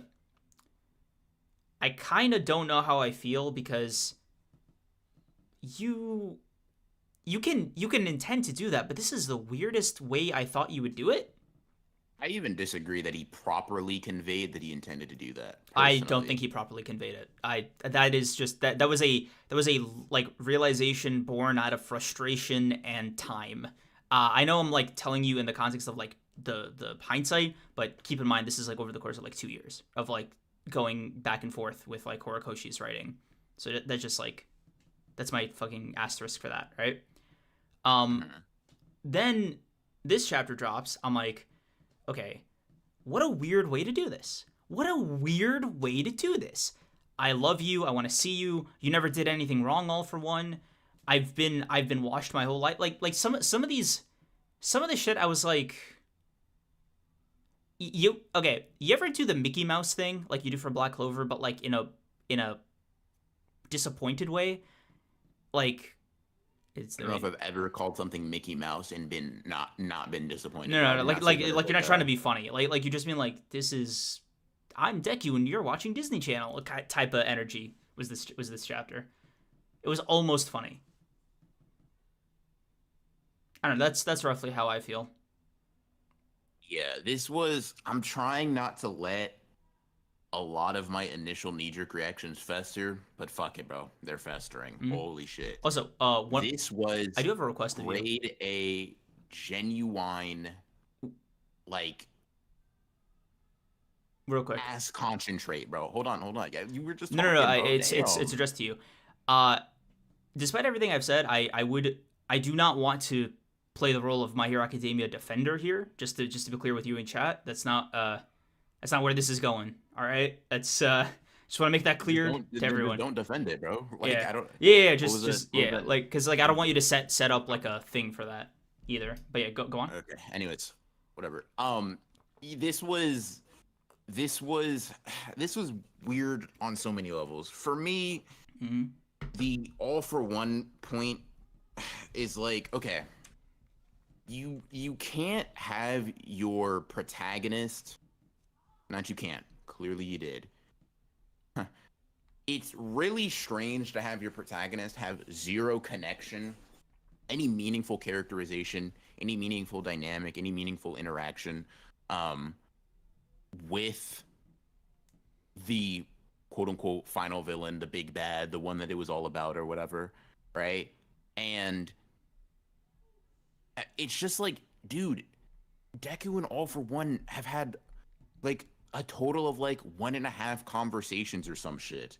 Probably most of them being All for One monologuing about how he's gonna win and how blah blah blah blah blah, and oh, I'm such a good big bad and I planned everything or whatever the fuck he talks about, right? Yeah. Who cares? But I think that having All for One continuously be in the way of the more interesting, more, in my opinion, thematically appropriate and more characterized antagonist is just such an interesting choice. And I feel like Horikoshi used this as an easy way to sidestep any of the real legwork that he would have to do on any social commentary. This is going to be a really weird comparison, all right? Okay. But I just need you in chat to stick with me here. Okay. I think Horikoshi did with My Hero and the social commentary he could have made what I fear and worry series like Vinland Saga may do with their themes, in the sense that like you make some weird plot shit happen to cop out of coming to like a really hard and nuanced answer. Like making All for One be the person that Deku is quote unquote killing, beating, destroying, disintegrating, whatever, right? rather than making him confront Shigaraki and the societal things that led to that, and having to really like grapple with those things, how they affected him, how they've affected characters like Bakugo, how they've affected All Might, how they've led the League of Villains to being who they are, and instead just being like, haha, Shigaraki, I saved you, not in the sense that I addressed any of the problems that created you or your allies, not in the sense that I saved you physically, not in the sense that I like allowed you to kind of fulfill your wishes without hurting any more people than you already have. I saved you from All For One, who was a person that when I made that declaration that I wanted to save you, I didn't even know he was a factor. I was trying to save you, Shigaraki, the person, right? Tenko, if you will, not All For One, the puppeteering mastermind behind the scenes that continuously got in the way of any further development that you could have had, and just souring a lot of that whole dynamic. I feel like this is a problem that I've had with Horikoshi and Deku conflicts to begin with, but for some reason he is hell bent on like not having Deku think or speak about anything that he goes through with the person that he has a dynamic with, right? You think about his interactions with like, I don't know, Bakugo, for example. And a lot of those dynamics are Deku making an initial declaration of, oh my god, I think this about you. And the other person doing a lot of the heavy lifting of like doing that internal searching or the thinking about what Deku means to them or what he represents in their life and blah blah blah. Happens with Bakugo, happens with Uraraka, happens with Ida, happens with a lot of characters, right? Shigaraki, you can even say Toga to some extent, right? But I think where Horikoshi has kind of continuously disappointed me, in all honesty, is in like having Deku say shit that's meaningful at all or reflect. Like, how have you defeated Shigaraki, right? And you had, let me see, you had one panel of actually speaking to Shigaraki before he seemingly dissipated and the conflict was over. Really? You're the main character, the protagonist of the story. Shigaraki is, if not the main villain, the second most important antagonist in the entire story. And your resolution to this several hundred chapter journey can be summed up in literally, if we count the punching page, 1, 2, 3, 4 pages. If we give y'all the fucking Deku like in the sunlight, whatever, right? Like dispelling the cloud of darkness that the villains hung over their heads. Like, that just will never, ever, ever hit for me, personally. It feels like Horikoshi looked at Fujimoto, looked at Gege, said, hold on, hold my beer. I'ma show you some real speed running. Like, this is insane. And I will say this, right? For all the people that are comparing this to a Naruto ending, I will say y'all are taking a completely different issue than what I am, right? I have no issue with what is happening in the forgiveness, in the consideration of like why these people ended up as they are. Like, you can reduce All For One to a lonely, hyper individualized, selfish man, right? And strip that inhumanity, that demon lordship from him. You can say that Shigaraki is a human being that has been warped and twisted through manipulation, through societal problems, through abuse, right? You can say all of those things, and Deku can come to a lot of the conclusions he has come to in this chapter, and I would staunchly defend it, right? The Mickey Mouse aspect of it is not really my problem, so much as it is the fact that I feel like Horikoshi took concepts that are really genuinely good and decided to cram what could have been several chapters and like just mash it into one one pretty short chapter, mind you, and said, fuck it, we're done, right? Mm-hmm. And first of all, I'm gonna be real, right? I will say the only thing that conceptually I think Horikoshi like actually just shat the bed on is just All for One coming back in this conflict at all. Bakugo should have dealt with him. Not only do you minimize Bakugo's win by having All for One come back like not but like 6 chapters later or whatever the fuck. In a new body, yeah. But you're also because what that means in actuality, because chat, think about it. What was Bakugo trying to stop from happening? All for One merging with Shigaraki and piloting his body, which happened anyway. Yeah. Chat, what happened? Okay, so putting that aside, right? Fuck Bakugo. Let's say you don't give a fuck about Bakugo for a second, right? Mm-hmm. Let's disregard our deuteragonist and his accomplishments for a split second, right? Mm-hmm. Yes, let's. Dude, it's so oh my god, it's so fucking crazy. Cause like, I'm gonna be so for real, dude. The most jarring part of the chapter, like there's a lot about this chapter that we can like really go in on, right? But I think one of the most jarring things was like All for One, you didn't have a chance to do anything crazy, so you're not irredeemable yet. And it was like huh? I don't even like listen. Like, huh? I don't even like. To me, it's like, listen, man. I'm on multiple fronts, right? And I know how arrogant and pompous this is gonna sound. Me, a layman, a manga reader, saying this about a professional, right? I very rarely, chat, you're gonna hear, I do this very rarely. You're gonna hear another example of me talking about concepts that I don't think can work when we talk about JJK. Not in a currently bad way, just in a preventatively bad way. Mm-hmm. This is going to be, unfortunately, one of those rare times. I think this is conceptually garbage. Like, you have to rework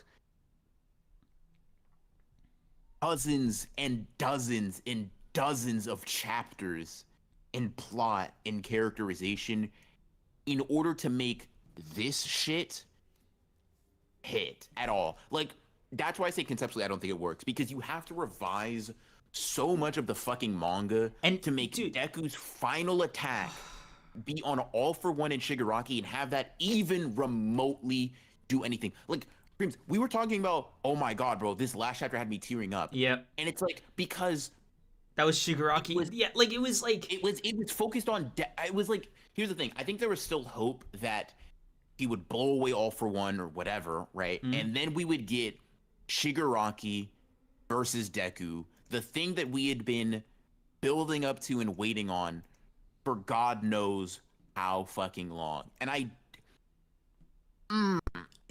lot of this rubs me the wrong way, man. A lot of it really fucking does. I think the All for One brother aspect is the thing that has like left its weird. Like, that's the thing I'm still kind of chewing on in my brain, because I'm like, okay, it's not like he never spoke about it before, right? But he almost deliberately went out of his way to never confirm All for One's feelings towards his brother in like a blunt way, because it was always like he might have loved him, or he might have done it to fuck with him. They disagreed philosophically. You see the lengths his brother went through, but you don't. It's so direct that it was like, is this the same guy? Like, yeah, it was. And it just feels like it's like, dude, you know how to write. You did it with Shigaraki. Please drip feed some fucking like, give us a reason to believe this makes sense. For the love of fucking God, man. But also, like, why does he not think? Like, okay, this is gonna sound so stupid, but is All for One was he just ineffective as a villain even in his prime? Was that the implication? Like, did he have no history? Like, or is it just like according, like, because even All Might was like, All for One was like, God, bro, I haven't accomplished shit, so I need to beat you guys. And it's like, you haven't accomplished shit? Really? It's been 100 years. Like, huh? Like, nothing? Nothing to speak of. Okay, I guess. And Deku was like, yeah, bro, you really haven't accomplished shit. That's why I can still redeem you. Again, like, odd. That's so odd. That's so fucking odd. What am I supposed to feel about this dude? Because, like, imagine rereading My Hero Academia, and you're just like, why are they stopping this harmless citizen? This guy apparently, he hasn't even heard a fly. I don't know. Maybe I'm just being, like, a little... It's just like, I don't know, man. It feels like at every possible turn, Horikoshi shies away from grappling with, like, a very real, very poignant, in my opinion, like, potentially very nuanced subject of, like, how collectively we can create people that are pushed to the margins, right? Marginalized communities, people that we villainize, and we make villains by nature of the way we act collectively, right? And we whether it be like you can marginalize the communities, in this case it's through quirks, right? Specific types of quirks, and you push them to the margins. And despite what we've done in doing that, there is a question of, well, how do you address that? How do you address that societal problem? How do you fix that problem or work towards fixing it? And what do you do to the person that is essentially a victim of nothing, a victim of abuse and being villainized to the point to where they're forced to embrace it, right? Horikoshi presents that question when he has Deku trying to save Shigaraki. Horikoshi presents, in my opinion, a very interesting one, one that can be very nuanced and one that can be tackled with a lot of consideration and would probably make people angry anyway, but at least would be saying something, right? It'd be saying something that is not necessarily said in every goddamn manga, right? But it feels like rather than do that, rather than address that and tackle the fact that, yes, okay, Shigaraki, we did make you. We are at fault. That's us, right? And in spite of that, we can't let what you're doing go unpunished. That doesn't mean we have to act vindictively and act exclusively of punishment or vengeance or like, but it does mean we have to stop what you're doing. It does mean that we also have to acknowledge that there's truth to your existence, right? You don't exist in a vacuum. You didn't grow up in a vacuum. Something caused you to be like this. Something caused you. You exist as an extension of society, right?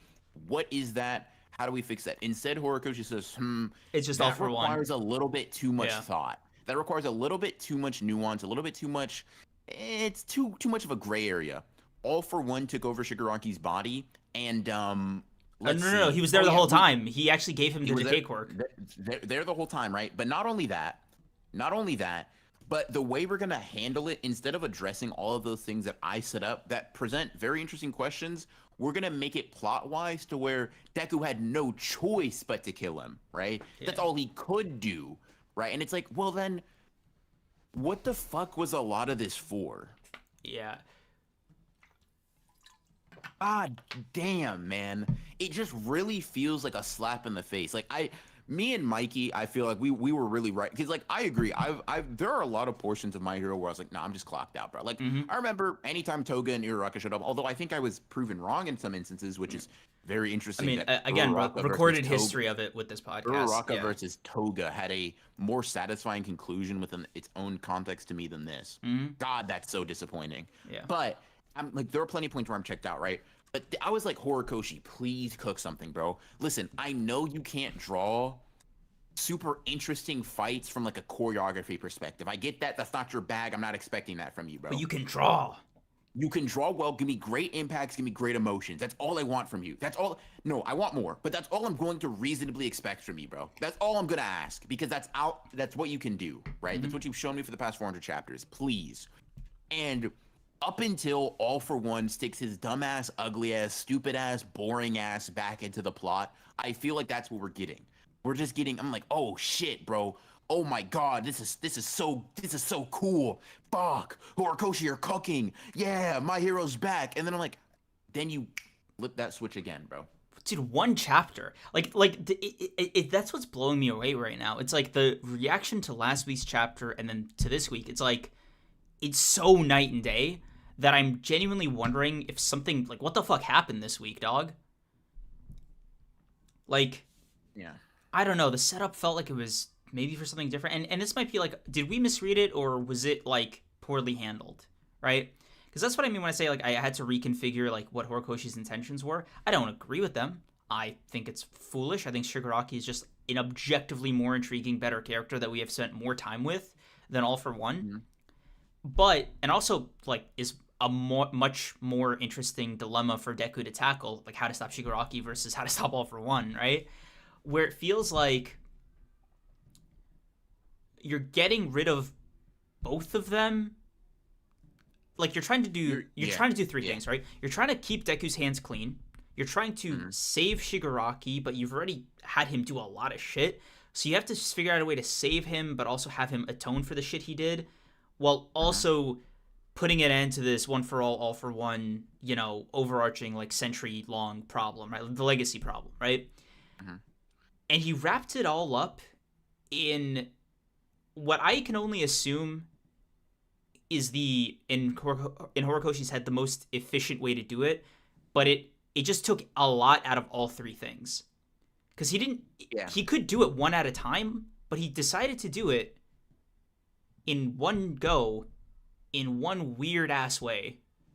Yeah. Now, there's two questions I want to address that I saw in chat that I thought, there are not two questions, but two things I want to address that I think are pretty interesting in chat. Even I could ask, why do authors try to set this really interesting societal implication themes or ideas up and not follow through? And I don't think that they don't intend to follow through, but I think it's like, I think it varies author by author.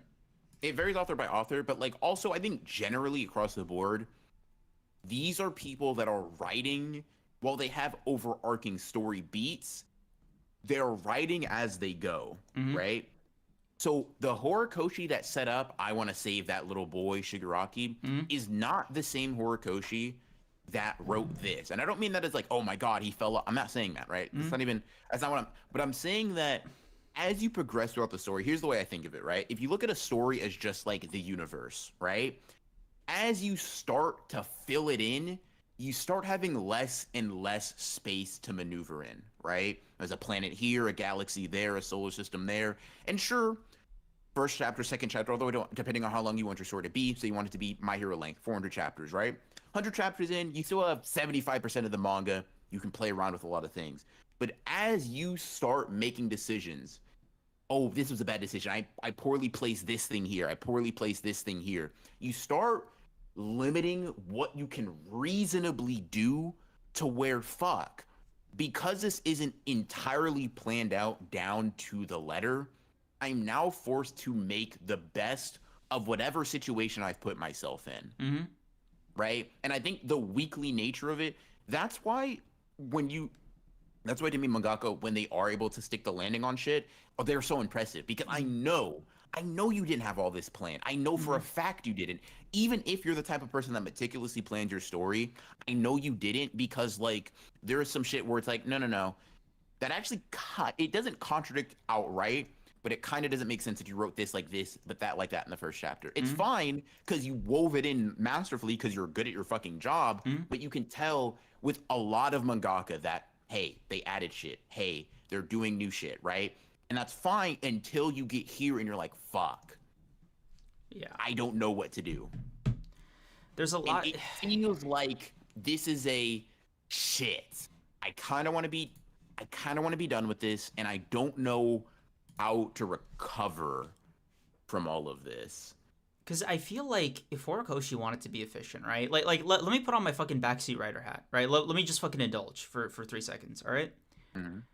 I feel like if you wanted to be done with it, you could have just stopped, like not resurrected All for One, like 1 or 2 times. Yeah. Like you could have just not done that. Like, because that's already one of your problems solved, right?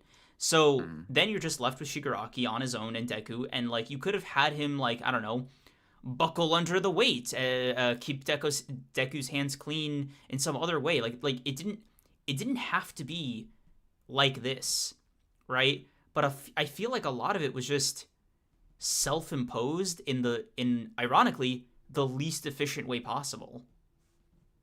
Yeah, I agree. Also, another reason for it is something that I think is just true. It's easier to ask a question than answer it. It just is. Asking the question, setting it up is infinitely easier than answering it through writing. I can ask a question that could that could have a very nuanced answer that requires a lot of deep thought, but not be able to answer it myself. I do it all the time, probably. Like, it's the setup is good, but it's easier. It's not easy, but it's easier, yeah. right? It's a thing that requires less skill and less finesse because you don't have to follow through on anything. You don't have to conclude and tie things up, right? Which is why I think a lot of mangaka do it, because it's like, shit, man, it's fucking easier to ask the question than answer it. So when you're at the point where you're like, oh wow, I am wrapping up the manga, I do have to answer it. You think they forgot? You're kind of like, shit, this is so much more difficult than I expected. This is so much more difficult than whatever. And it kind of like, I'm not trying to like talk down on an obvious fucking professional, but it just feels a lot like, man, this just feels like a product of a lot of not over, I don't know, over Like ambition, poor over planning. complicating, Poor planning. like whatever, right? That's Yeah, I that's don't my know. guess. I think Yeah. I definitely think Horikoshi lost some steam for this fucking series halfway through. And he gets little bursts of inspiration here and there, and I think you could see it when it does happen. But this is a guy who sometimes drops like 8 pages a chapter in like 2 weeks. This is a guy who has been doing this for 10 years on this series. I unfortunately kind of prepped for something like this, so maybe that's partially why my reaction is more subdued than yours or Mikey's. But it's just sad to have your expectations met when the expectation was disappointment. You know what I mean? Yeah, I don't know. And someone else said that Deku should be fine with killing. Should he? Because like All Might was willing to kill. Two things, right? One, he's not pressed about Shigaraki dying here. Shigaraki died, right, as a result of something he did. He's not pressed about it, right? He's been going into the manga knowing that he's prepped. First of all Might has continuously been shown as somebody that is a good person, but a very flawed hero in a lot of ways, right? All Might is not. He's a symbol of peace, right? But there are a lot of ways in which, like, the Dark Deku arc was meant to show us that what All Might was doing was the wrong answer, right? Yeah. That being a lone hero that everybody places their weight on, that's fine. You're a beacon of hope, a shining light, but that light casts a shadow, especially if there's only one, right? You need everybody in the community, in society, to be a light, to cast the least amount of shadow. Or when you see that shadow, you have people that are not just, oh, All Might will fix it, that can help, right? And to me, having Deku not follow exactly in All Might's footsteps helps address the problem that, yes, All Might is a lot of good things, a lot of great things, right? But a perfect hero that had all the right answers, he is not. Now, he was forced into a lot of that isolation, right? But that does not understate, or that does not rather, like, dismiss the fact that All Might is not right in a lot of the ways that he went about being a hero. And whether or not killing All for One, like, fine, killing All for One, sure, whatever, say that's not a bad choice, blah, blah, blah, right? But you're seeing Deku acknowledge, like, see in front of him a person that he viewed as someone needing saving, right?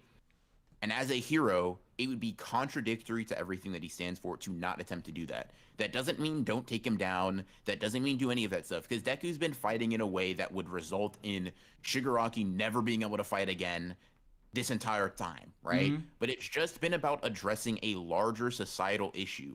You do not address larger societal issues if you kill everybody that shows themselves as that, right? Because All Might thought he killed All for One. But guess what? All for One being defeated and imprisoned, that did not stop Shigaraki from existing. Shigaraki, yeah. So clearly, All Might did not do something perfectly. He failed at some aspect of it, right? And because he failed at some aspect of it, we should probably go back to the drawing board and reevaluate. Now, up to this point, I think My Hero is good, great, perfect, cool. The problem is that I think Horikoshi just absolutely fails to follow through on that promise. I don't even know if this is. Has this been confirmed as like, or I guess The next? end? Yeah, like because No, I haven't seen like not a necessarily. last chapter Not next week type of thing. I think someone like an editor or someone like involved in Shonen Jump last chapter said like we're reaching now the super duper duper climax or whatever the fuck, right? So if I'm that last page, bro, that is as we save the day as possible in my Yeah, opinion. right. Like, come on, guys, let's go throw a party. Like, Yeah. Yeah. this truly was our Hero Academia type fucking ending, man. Like, it's a little Yeah. okay. I don't know if corny is the right word. Like, disappointing, obviously, but like, there's like vibe wise. I guess All for One's reaction really fucked with me. Like, I just think it's like unearned. yeah, You don't. it's All so for One has weird. not. It's so He weird. doesn't.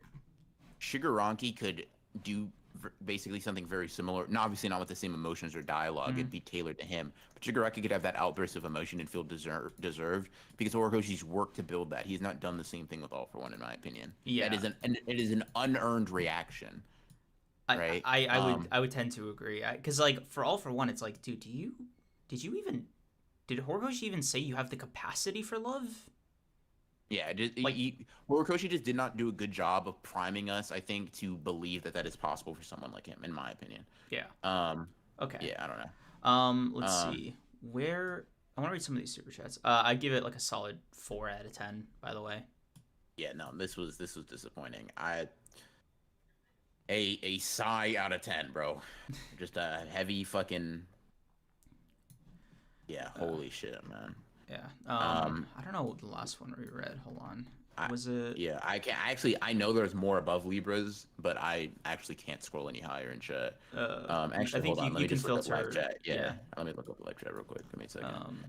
You said Libras? Yeah. There's way more. Yeah. Yeah. Okay, let's see. The one I have starred. The one I've hearted is Nexus. Thank you for being a member for 8 months. Shiba has better off-screen feats than Sukuna/Hakari. I think. Yes, we read that. Kagurabachi Kreams. Yeah, I can't heart the members ones for some reason, so it's a little. Creams Ruckus Teeth. Okay. Damian Rosario, thank you for being a member for 4 months. Just watched an H Bomber Guy Fallout New Vegas video. And now I'm finna get it on my PS5. Just thought y'all should know for real. WWH Bomber Guy, watching and behavior change inspired by. Yes, sir. Yes, sir. Yes, sir. Ghost 6, thank you for the 5. BR, when it comes to last JJK page, don't let the fraudulent racist pop off. He stopped believing my goat and switched up on him. Hashtag Kreams say. Don't worry, that's definitely going to get addressed. I actually do want to talk to you about that in a little bit. But Dr. Cobalt, thank you for the 10. I fell to my knees when I learned that today Takamura Days was real. Also, sorry I'm late. No problem, brother. Yeah. Let's see. Aaron Yeager, thank you for being a member for 3 months. Seeing All for One say I love you was jarring, not gonna lie. It really was, man. Like, it genuinely immersion breaking. Like, I was sucked right out. Yeah. Libra 365, thank you for the 2. We did it, guys. Societal corruption is gone. Yeah, and they all lived happily forever after. Yeah, man. It feels like Deku kind of forgot that was like, oh shit. Damn, bro. I didn't really even consider that. I don't know, man. I don't know. Yeah.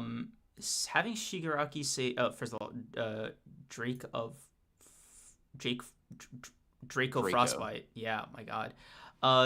Thank you for the 10. Having Shigi say that he would still be a hero for the villains that have no one to represent them, only for them to shove him and his themes into actually it's all for one, fills me with such anger. Yeah, it did undercut a lot of Shigaraki's personal like goals, ambitions, and moments, because it was like, why, bro, just made this amazing sweeping declaration and then fucked off and died.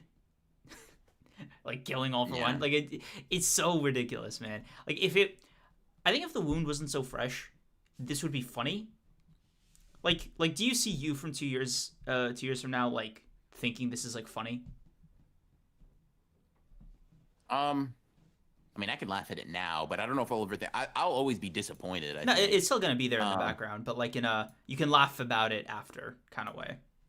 Yeah, probably. I mean, I can do the same thing with Tokyo Revengers. I think it shit the bed in a much worse, but like similar way where I'm like, I'm liking this a lot. I'm not liking this a lot. Yeah, You know bro. what I mean? Seeing So, your like, Tokyo Revengers reading experience was funny. yeah, I bet. Just a Monko thing to the five. I made this comparison on Twitter, but All for One and Sukuna feel like the same type of character to me. Yet Gege uses Sukuna to much greater effect than All for One. Yeah. Same type of character. I'm not sure I would Like, agree, but I will say I I think agree that All for Sukuna One uses much better tries effect. to be like Sukuna. I think there's just like an aloofness to Sukuna that's like more genuine. I would say the comparison between Kenjaku and All for One is more. Yeah, that In seems my more opinion. appropriate. Like that, because like All for One, he's more proactive than Sukuna.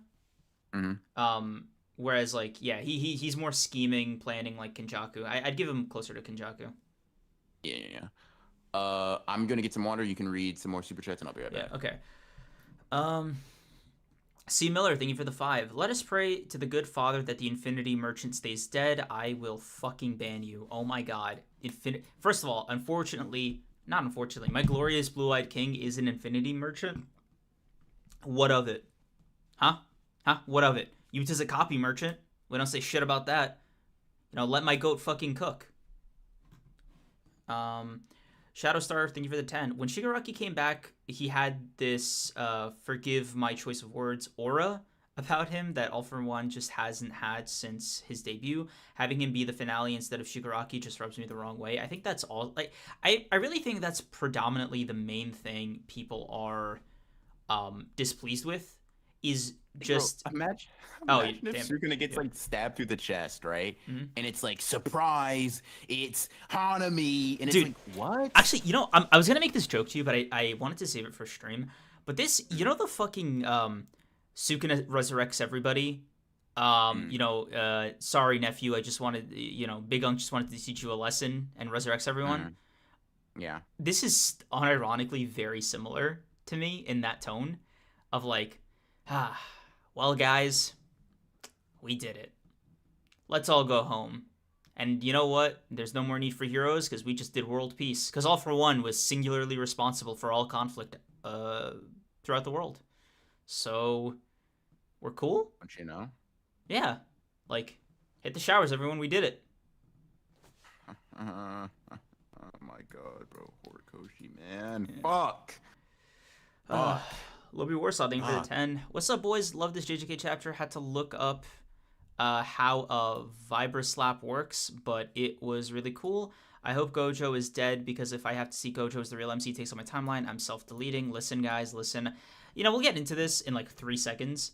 But y'all have to stop fucking praying on my king's downfall. All right. Just some mongrel. Thank you for the 5. In the way they go about things, I guess, in the way they take advantage of potential successors, the hunger they both possess, but All for One comes off as whiny. That's fair. I guess I get that. That's okay. You implored something of me during the My Hero section, so I'm going to cash in that same favor right back. Okay. We will talk about Gojo only once we have thoroughly discussed the Todo and Yuji parts of the section first, because I can very easily see this becoming a Gojo fest when this motherfucker was in the bottom panel of the last page, and we gotta acknowledge. I gotta acknowledge Big Bro Part 2 again. Okay. All right. Get into it first. We'll talk about it until we feel like cool. We did Todo Yuji versus Sukuna a good service, because I have a lot to say about Gojo. Don't get me wrong, but I just want to make sure, like, Todo is actually, as much as it doesn't feel like to you, Todo's actually been gone from the manga longer than Gojo. I don't know if you knew that. Fine. I'm willing to give Todo a couple minutes before, I put on the bib. Okay. Let me just finish up these last 2 super chats. Sleeping Danger, thank you for the 14. Gojo can cook by staying cremated. Yes, sir. Sleeping Danger. Sleeping Danger. With you, man. Sleeping Danger. I was your only ally in the Megami thing, and you just lost that, bro. Like, I will not be defending you when Megami comes back. Ally? No, I wasn't. You were his ally? Nah, that's not me. Chat. Oh my god, the way the Honored Ones just. No. Just called in the disbanding of the Honored Ones. No. You were his ally with the Megami thing? No, I was lying, bro. I love to lie. Come on, bro. I'm notoriously a liar. It's just classic Kreams fraud stuff. Anyways, alrighty. Dorenzo, thank you for the 5. Shiggy almost stepped out of Mahito's shadow, but ended up dropping the ball. Also, all for one has always been an understanding motherfucker. Yeah, I mean, the only thing I disagree with is that he almost stepped out of Mahito's shadow. I think that motherfucker was firmly planted in that shit. Damn, you love Shigaraki too. I'm surprised to hear you speak so matter-of-factly about that. It wasn't even like the needle wasn't even moved for you even prior to this chapter? No. He would have, like, Horikoshi maybe could have done something like that, but it's like, Shigaraki would have had to have a generational run, is all I'm saying. Like, it was not an insurmountable gap. However, Horikoshi would have, I'll put it like this, he would have had to have that, like, Todoroki family juice in him for quite a few chapters for me to start having conversations. Ah, damn, I don't know, is that a high bar to clear? Get better than Mahito. I like Mahito a lot. Like, I don't talk about it as much. Like, people know about, like, my Megumi in Miwa fucking being a fan of probably more than Mahito, but I fuck with Mahito heavy. So yeah. Yeah, high bar to clearly get past Mahito. And I think Shigaraki, like, has potential, but sorry, my fault. Yeah, I will, yeah, that's what I will say. And let's see, Shadowstar thing to 5. I'll talk about Todo for longer. I haven't been this upset with the manga since Gojo got unsealed. My God, dude, why? What is up with you? What are all these gay alts, dude? I'm so curious where the meme starts and stops for you, but we have to get past the Todo stuff. Not even get past. You have to address it first. Let's see. Lobby Warsaw thing with the 5. If Gege's a good writer, then it's Yuta with the 6 as instead of Gojo. That would cook. I don't said anything but Gojo being Gojo. God, that's dude, real. Y'all, yeah, chat. We gotta have an intervention for y'all's fucking Gojo. Hey, cause y'all have been lying to me. Cause I did not recall this many haters when Gojo was alive. Amen. I fuck with Mahito more than Sukuna. I'd like to see, but we keeping that on the low because Sukuna alive and whatever. But like. Yeah, no, I agree. Damn. I agree. Personally. Wait, hold up. Sukuna still hasn't moved the needle for you, even after all of this? He hasn't. It's not saying he hasn't moved the needle, but like Mahito, to me, there are a lot of things that Sukuna does, like personality-wise, where I'm like, oh, yeah, Mahito just did that shit better. Like the maniacal, evil, vindictive asshole shit. To me, Mahito has unlocked. Gege has not written a character that is like. That got more of that fucking like that we make memes about Sukuna hating Yuji, right? And we know he hates Yuji. Yeah. That's real hate. I'm not discarding his hate.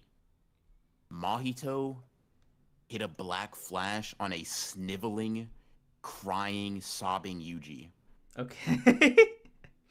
And there's something about the way that Mahito goes about doing shit that is like it's just so it's so fun to watch, bro.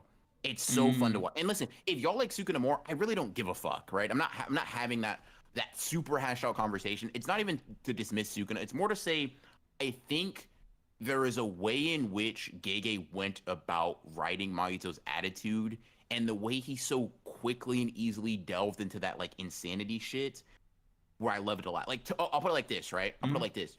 Mahito is more akin to anime Sukuna in terms of how I like his personality than manga Sukuna. I still love that we make a distinction for anime Sukuna because I think there is one. There is one. Yeah, he really is. Like, he did not have that sauce. He just didn't. Like, you know what? I don't know if you want to put a panel on screen, but I'm gonna show you, bro. Okay. You know when he says you can see it, Maharagi, you can see my curse technique. You know how that's like, oh my god, bro.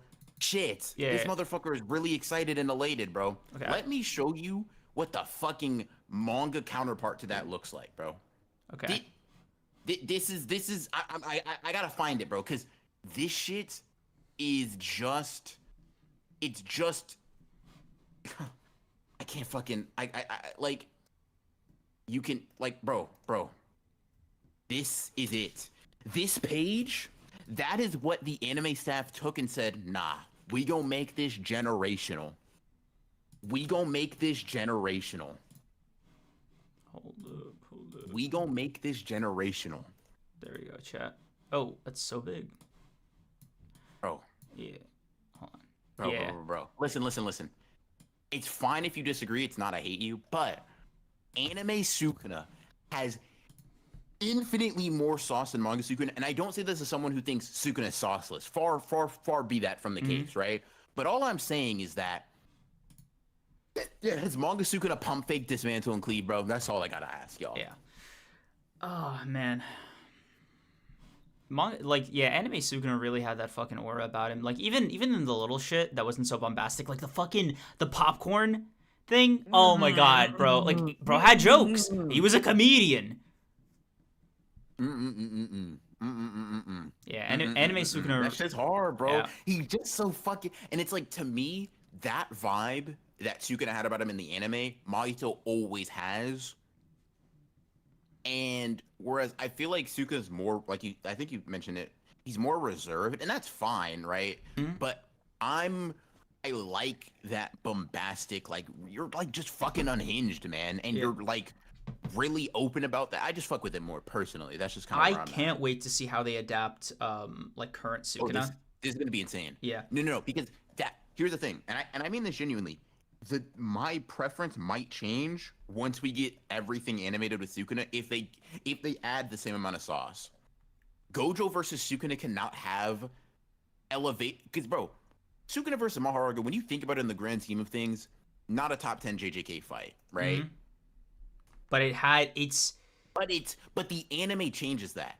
Now think about what that does to a fight with real character interaction.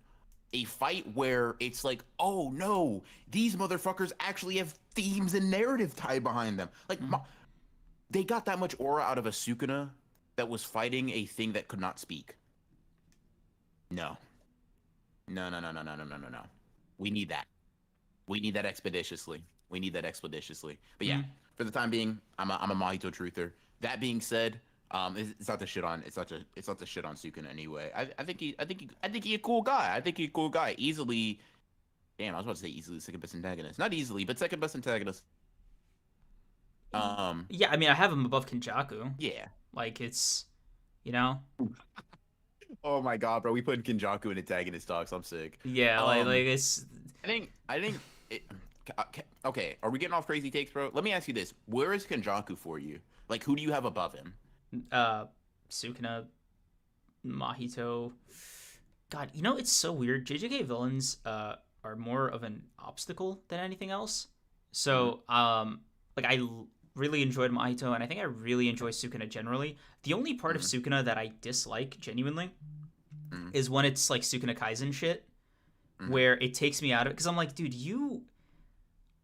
it feels like you're devaluing some of Sukuna's impressiveness by having him do it like that. I don't know. Like okay. I get what you mean. It goes like you have to make bullshit. Exactly. It's sort of like similar conversations of like, Yuji Kuna had more aura than Megana. Where I'm like, I don't know, Yuji Kuna, like that guy had nothing to prove. You know, that was the king of curses for real. But like ever since like Megana and like the Gojo fight, it's just been like this weird like lack of confidence about Sukuna that maybe, I don't know if Gege intended or not, but it just kind of took some stocks away. Yeah, I'm gonna be honest. I'm gonna be real. If we're talking about antagonists, and this is assuming Kenjaku's end is what it is, right? None of this crackpot rad man Kenjaku coming back shit, right? Maybe it'll happen, maybe it won't. I don't really give a fuck either way. But this is going off of what we have, right? No order, just people above Kenjaku. Mahito, Sukuna, Toji. Oh, okay. I guess I can. Yeah, I definitely have Geto, Jogo. Geto and Jogo, yeah. Geto had some. Yeah, what are you gonna say? Nothing. No. I was gonna say he had some fucking. God, even aura is too much, dude. Fucking hell, there's no safe one. I'm gonna omit this sentence. Fuck it, it's off the record. Yeah, listen, bro. I don't think very highly. I already was kind of skeptical of Kenjaku hype, and while I don't hate his ending, I don't hate it because I don't care. I don't not hate it because it's good. I just don't care enough to build up the emotion of hate. I think it's like, because like even Radman, Kenjaku's like biggest dick rider is in here. Like if you got confirmation from Gege that like that is how he died, full stop. He's never coming back. He's never having influence on the story outside of a merger that he's not starting. Bradman would say he's ass too, and I'm kind of just like I don't care enough to even wonder about what Kenjaku coming back into the story means right now. If he does, that's fine. I'm not even necessarily gonna call bullshit on it. I just don't care. Would you okay? Let me see how much your fucking Kenjaku apathy goes. Would you have like Arame above him? No, because then we're going nothing for nothing. You know what I mean? Yeah. And I think Kenny's nothing is a little bit. He has more something. Like okay, I will say this though. I will say this. Here's what I will say. Okay. And this we're gonna really ruffle up a little bit of feathers, right? Mm-hmm. Higuruma in the short time he wasn't an antagonist. Or Kashimo, yeah. Or Kashimo. Yeah. Listen, like there were some people like listen, bro. You had some sprinkles. You had like okay. In terms of I think all of you just named Kenjaku. He beat them out as an antagonist by nature of being an antagonist for the entirety of his character. Okay. But that's it. I think I like the people we named more. I just will give I will grant him that he has more antagonistic value to the main cast than Kashimo, than Ishigori, than Higuruma. That's what I'll say. God, Robo-Ronin, no, damn it. I need to know. Is it Discord? Is it OBS? What is it? Damn it. What makes this so? Fuck.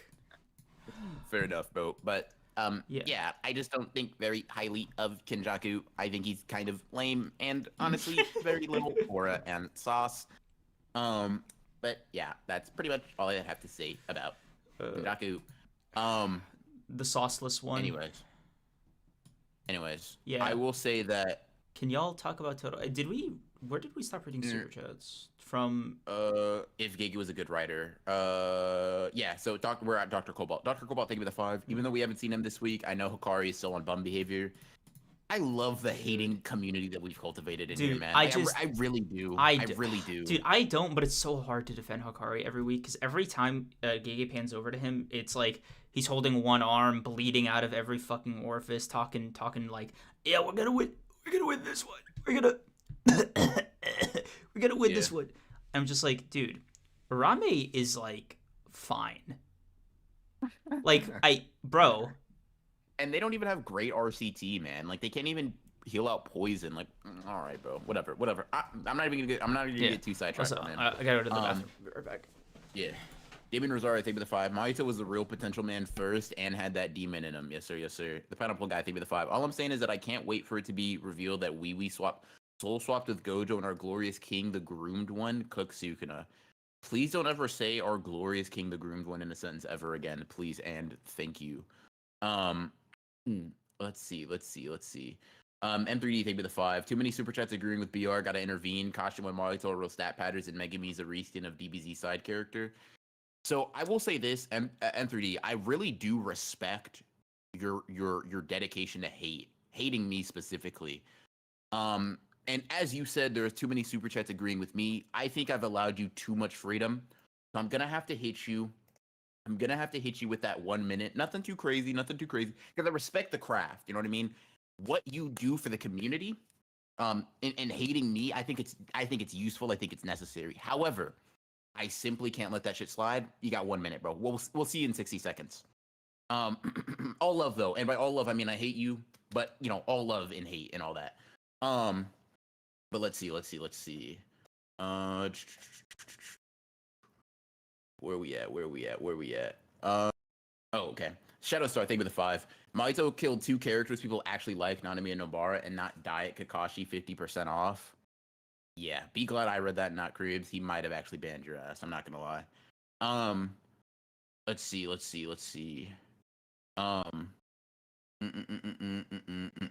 Maharaga Neji, thank you for the 2. Gojo is stronger than all Golden Age sorcerers. Sukuna is a Golden Age sorcerer, I fear. Let's see. DC YouTube, thank you for the 5. Manga Sukuna is a villain. Mahito is a super villain. I like the way you think. There's levels to this evil game, and it'll be tough getting Mahito off top for JJK villains. I agree. I agree. Let's see.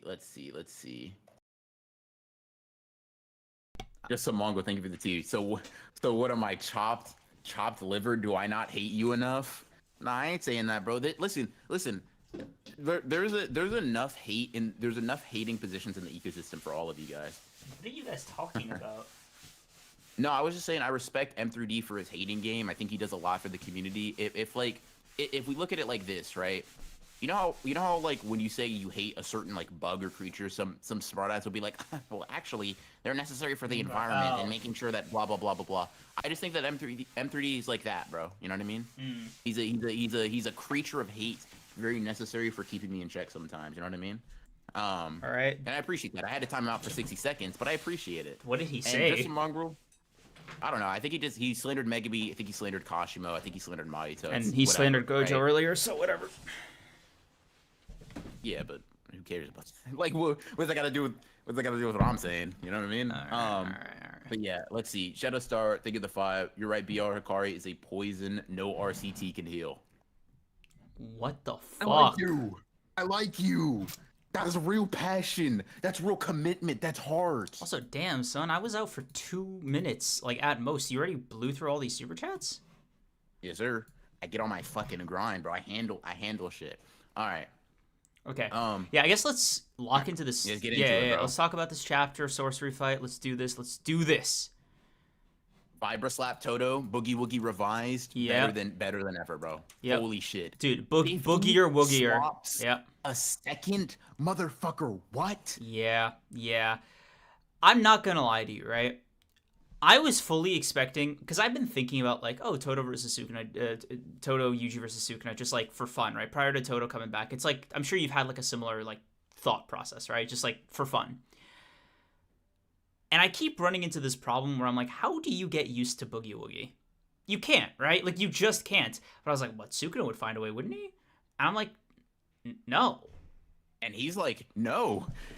Maybe the old one, maybe, sure, I could see that. Because Mahito was starting to get used to it, Hanami was starting to get used to it. Yeah, but, like, getting used to the, like, not getting disoriented, I guess. But, like, he was still... I guess he was just, like, the way to get used to it is just to kind of aim... Like, and regardless of the target, right? Like, you just kind of turn the aim off. You're just like, whatever this hits. Center of because like Hanami started getting used to it. Because like the part of the problem is like positioning and like body mass difference. But Hanami started getting it to where they would just land on everybody. Like there was one where like Hanami hits Todo and Yuji and they trade blows or whatever. And it's like that's how you can tell someone's getting used to Boogie Woogie, because now they're not in like just basically invulnerable. And I think in Sukuna's case it would have just been timing and lacking the disorienting effect, but potentially anywhere from 1 swap per second to 50, it just leaves too many options. You can't do anything about that, not with their perception speed. Like they're absolutely cooked. Boogie Woogie 2 Electric Boogaloo is hard, actually. Yeah.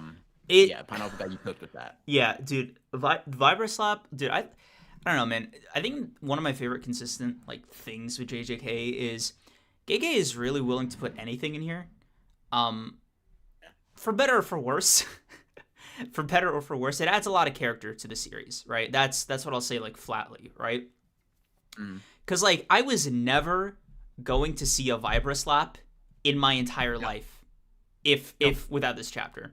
I can actually conclusively say that. The reason I can say that is because I have now gone almost like a quarter century.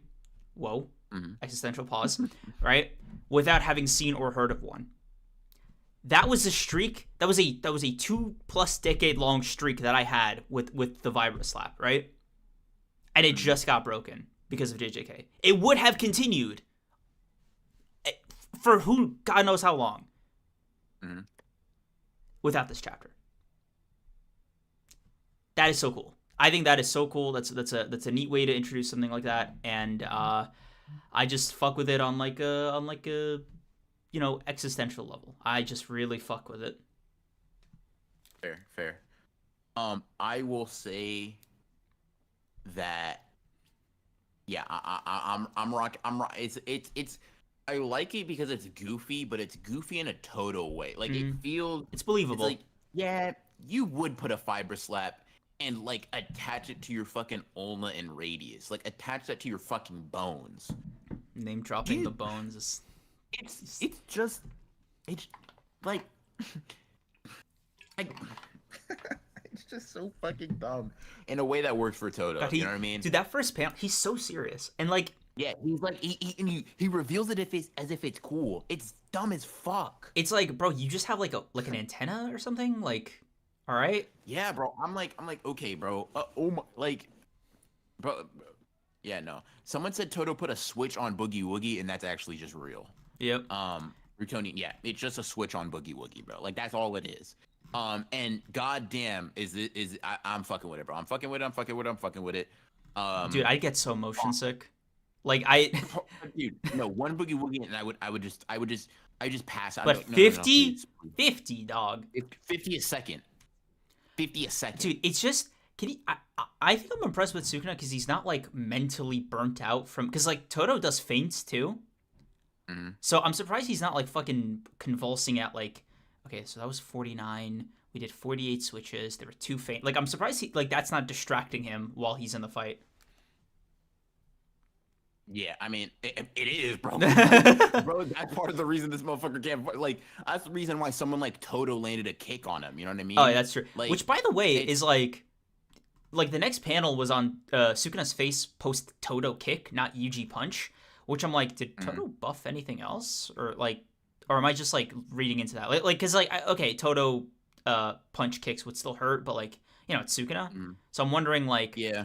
And I know it's only with like the pittance that is Yuta Okotsu's cursed energy level right now.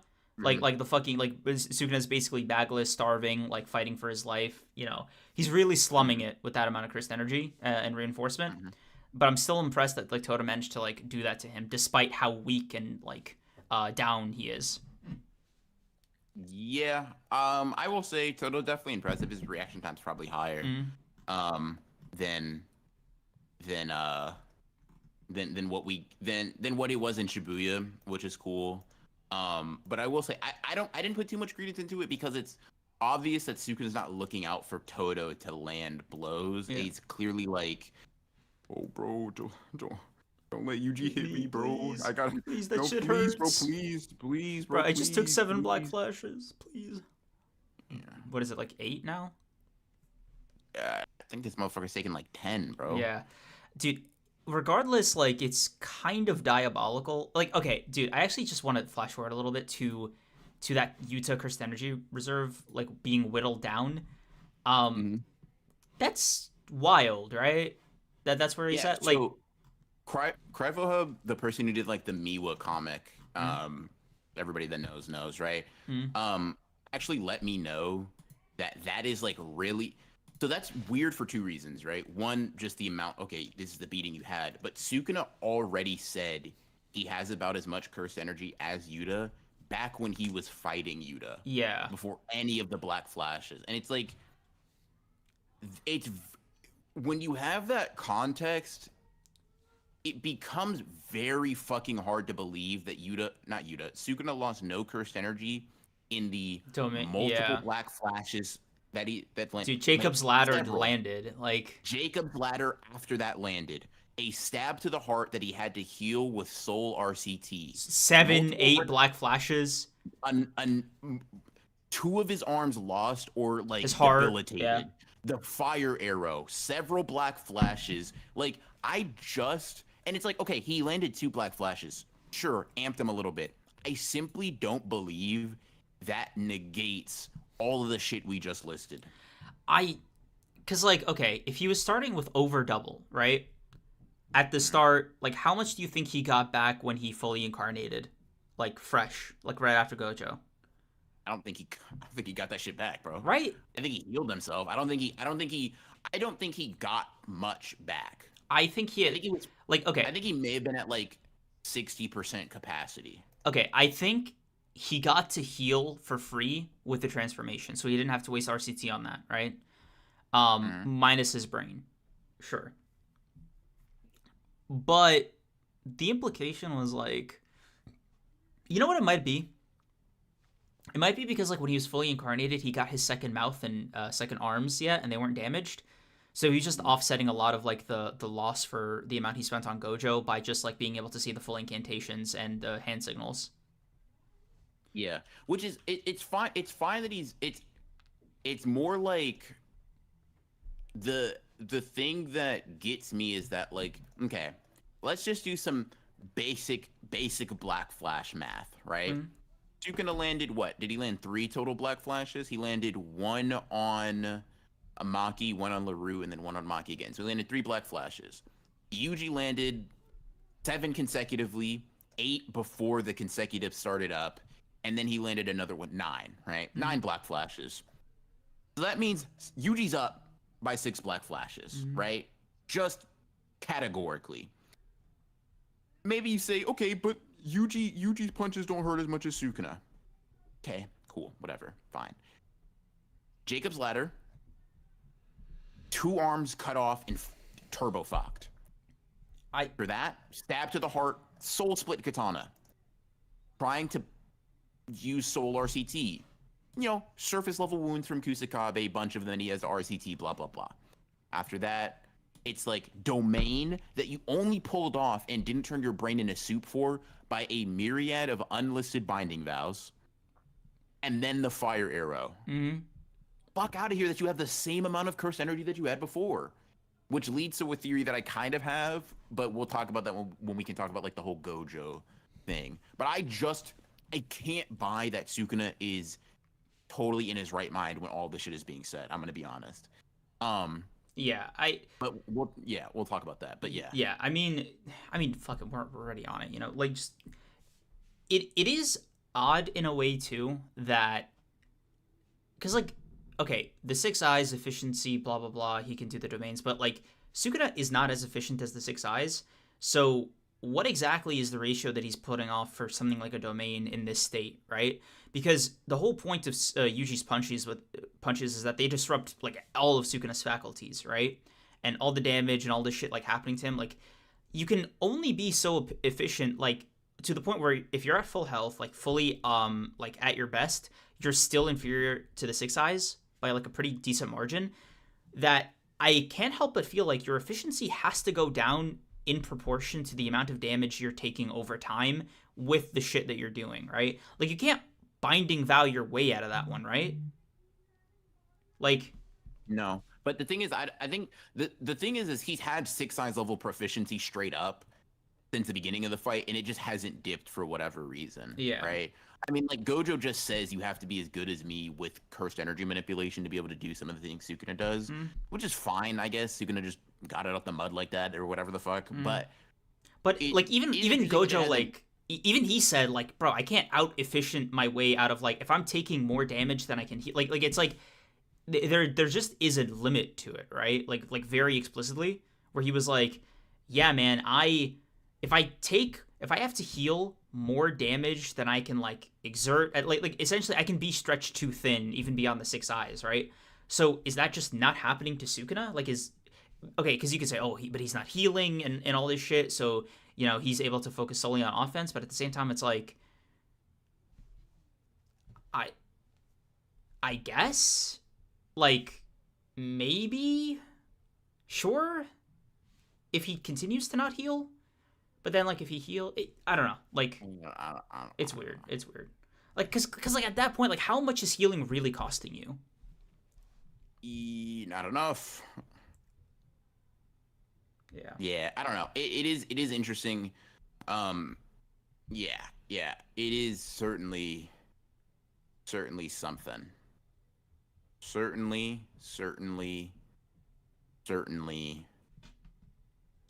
something.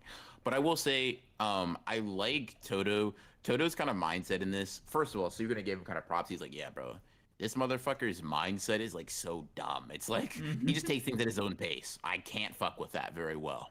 He came here at a very bad time. How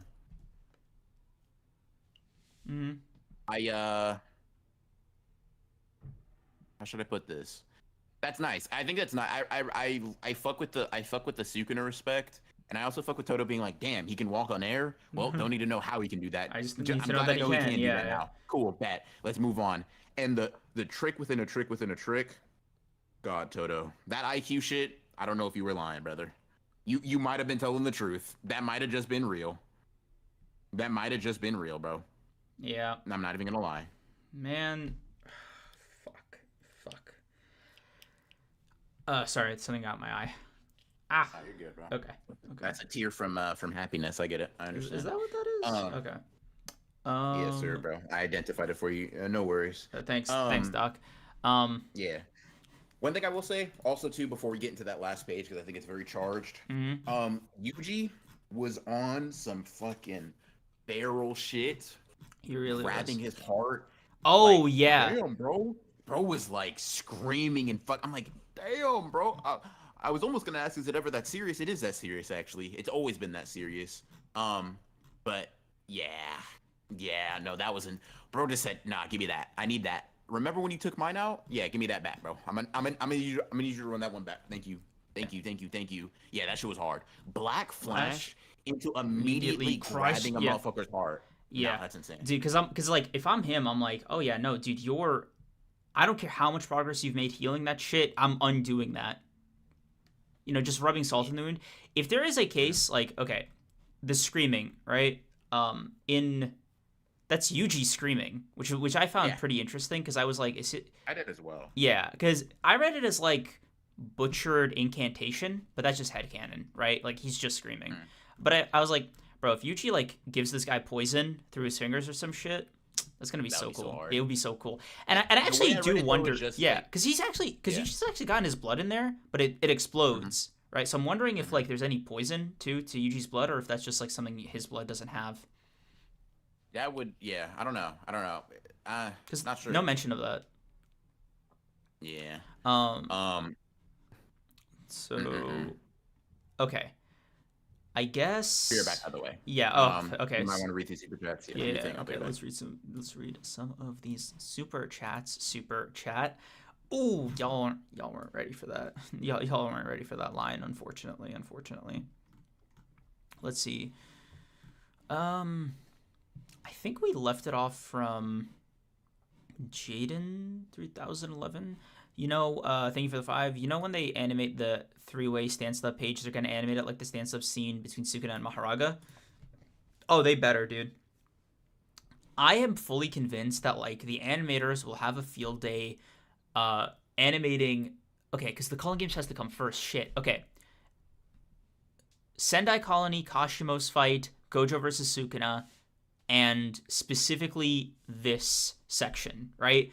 Because, like, I think the post-Gojo death, like, fighting gauntlet, Yuta's scene and, like, Todo's return are, like, probably the two biggest things for them to really lock in on.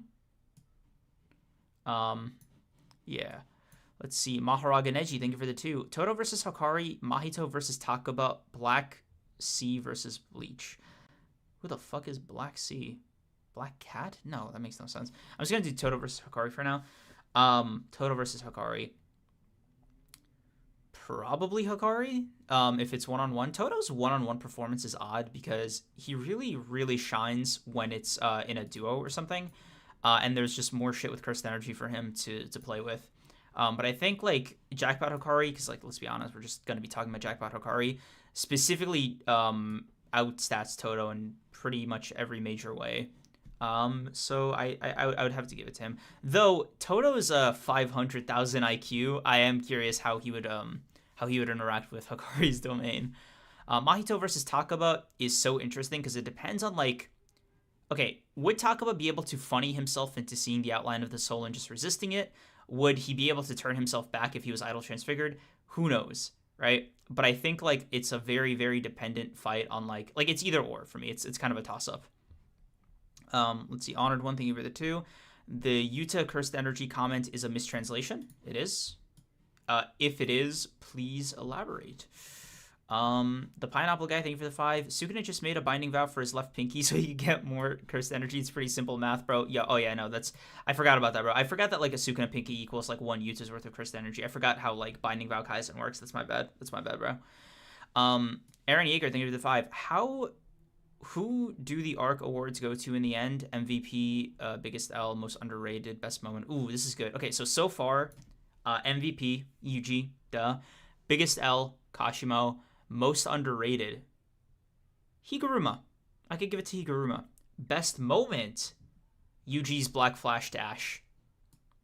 Another most underrated candidate is probably Maki. I think I like Maki's stab. Yeah. But Yuji's really pulling out like all-timer numbers right now. I agree with everything he said, except Akari's the biggest loser. Okay. I thought. Jaden 2011, thank you for the 5. Also, another thing for the Gojo section, how do we feel about the Japanese community clarifying that the domain expansion wasn't from Sukuna? How would they know? I guess, yeah, how would they, like, is it a different box or something? I mean, it's in a different speech bubble, but, like, that doesn't necessarily denote that it's from a different person. Gege, here, I can actually show an example of Gege doing that with Sukuna in Shibuya. He does it, I don't know if he does it often, but, I mean, he's done it before where the domain expansion is in a different, like, text box or whatever. I don't necessarily know if it's supposed to be super unique, but I don't, yeah, I'm curious how they would know, like, if it, I mean, you know, the word should be the same, so I doubt it's a translation thing, right? Yeah. Okay. But here's just, you know, Sukuna putting the hands together and domain expansion not happening in that bubble. I don't know if that's supposed to be the part that's interesting though, so I'm not sure. Let me swap this out so chat can see. Mhm. Yeah. I think this is just like a thing Gege does. Like I could see it being either or. But the implication to me was like it wasn't even an implication. I just thought it was Sukuna because he's, you know, hand signs. They were talking about the domains and like he was pretty much just saying it, right? Like it's. I felt like that was pretty unambiguous, but I guess like there is some wiggle room for people. I am curious, like what like the Japanese community, like what gave them specifically that indication, like where, like what was lost in translation. Yeah, that's basically what I'm curious. Yeah. Okay. Now, I think some. Let's see. Any more super chats? Yeah. No, I caught up. There is one thing that because they were like the Yuta's cursed energy thing was a mistranslation. I'm just scrolling up through chat to see if the person who donated, Honored One, elaborated on that. Gotcha. Yeah. So what does mistranslation mean, chat? Was it not to the same level? Because like both the fan scans and the officials say that. So like that has to be like a rare double mistranslation. Yeah. Crush Orange, thank you for the 5. Mahito gleefully skipping through a train while killing people in the 4th OP has more maniacal aura than most things Sukuna has done. That's fair. That's so fair. Yeah. I think that's a really good way of putting it. Mahito's not more evil, but he's more playfully. There's a way. Yeah, there's a way he does things that's just like, I enjoy having you on screen. I just fuck with you. Fun. It's just fun, bro. I just know there's gonna be a show. Yeah. Real showmanship with Mahito. That Sukuna also has. I just think to a lesser degree. Is that? Yeah. Okay. There's a certain amount of members we have to unlock for new emote slots, or we have to trade existing emotes out. Yes. Are there new emotes being discussed in chat? I feel like I missed some context. Obelak, thank you for the 2. My agenda tells me it's Yuta with Limitless. Okay, let's get into this final panel, bro, because some of these theories are getting ridiculous. So, I'm going to ask you something first, right? As a, you know, fucking D1 Gojo Glazer. Okay. Do you want me to engage with this conversation seriously first or jokingly first? I know the jokes are going to come regardless, so I would have said joking never, but I mean, seriously, preferably. Okay. So seriously first. I don't think this is like Gojo coming back. Like all the jokes aside, I think this is just like a Sukuna version of that seeing people in the afterlife thing. But like dead people. Yeah, I see dead people. Yeah. It's I think like the lack of a white void or like fully, you know, rendered setting as goes like to me shows 3 different things. Not 3, but like a few different things. One, this is the closest Sukuna's come to death, and it still involves him like being centered in reality because he's like that strong. Cool little visual depiction there. 2, the person he sees is Gojo, which I guess like I don't know if it's recency bias or if Gojo just left that much of an impression on him as like a person and an opponent that he like makes that cut. Mhm. Because like you could because like it's not Higuruma, which was technically or Chosa, which were like the most recent ones. So like Gojo had to have resonated with Sukuna in some way. And number 3, Gojo. This is like this goes into the whole Gojo's gonna win the war but not the battle thing that we had during the Gojo versus Sukuna fight. This could just be like a manifestation of like through Yuji, through Todo, through all the like all the people that have been running the gauntlet of like Gojo as a teacher really shining through, and Sukuna finally understanding the whole like, bro, you may have killed me, but like my will lives on type shit. Yeah. I look at it personally as something very similar. A cheeky thing that it could be, because it happened with Sukuna's domain.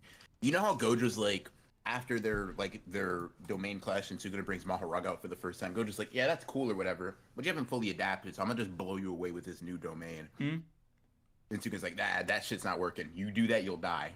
It would be hilarious if this is kind of like Sukuna in his brain realizing a very similar thing, like pop that domain and your brain will leak out of your left nostril. Yeah. Like bro, you don't got anything, because to me that last page just does not fundamentally make sense. With how much Sukuna went through binding vow wise to pull off the last domain, it is absurd to me that he would be able to, without consequence, open domains as many times as he wants. That just doesn't track. So you think it's like it's less of a death's door thing and more of like his brain being like, hey buddy, don't forget there's a price to this shit. I think it could be a mix of both. I don't think it has to be so concrete as if like it's one. I think those, like, it can be on some like that curse realm, very vague, very abstract area where it is Gojo's ghost, quote unquote, speaking to him, but it's sort of like Sukuna's manifestation of him. You know what I mean? Of like, hey, remember that time you told me I can't open a domain? Funny how karma works, isn't it? Yeah. Like that type of thing. There's I don't like, okay, this is either the biggest like skill check for Sukuna, or like the only one he's ever gotten, or it's like if the next chapter is like, yo, Sukuna. Oh no. That okay. Let me ask you something. Okay. You said Gojo's not coming back. Be serious. Do you want Gojo to come back? To do what? Like that's the answer, right? Like it's like okay. Yeah, like that's what it depends on. Did you let me just ask you this. If the point is to defeat Sukuna or be instrumental in Sukuna's defeat, how do you feel? Nah. I want you to. If it is to do nothing and watch them grow, then how do you feel? Sure. Okay. Because like one, extreme, one is like a direct violation of like Yuji's entire journey as a character, and the other one is like he's just sort of there as a teacher. Like it's you have more of a reason for it, and it's a more wholesome moment, which I feel we were deprived of with that 1 month time skip.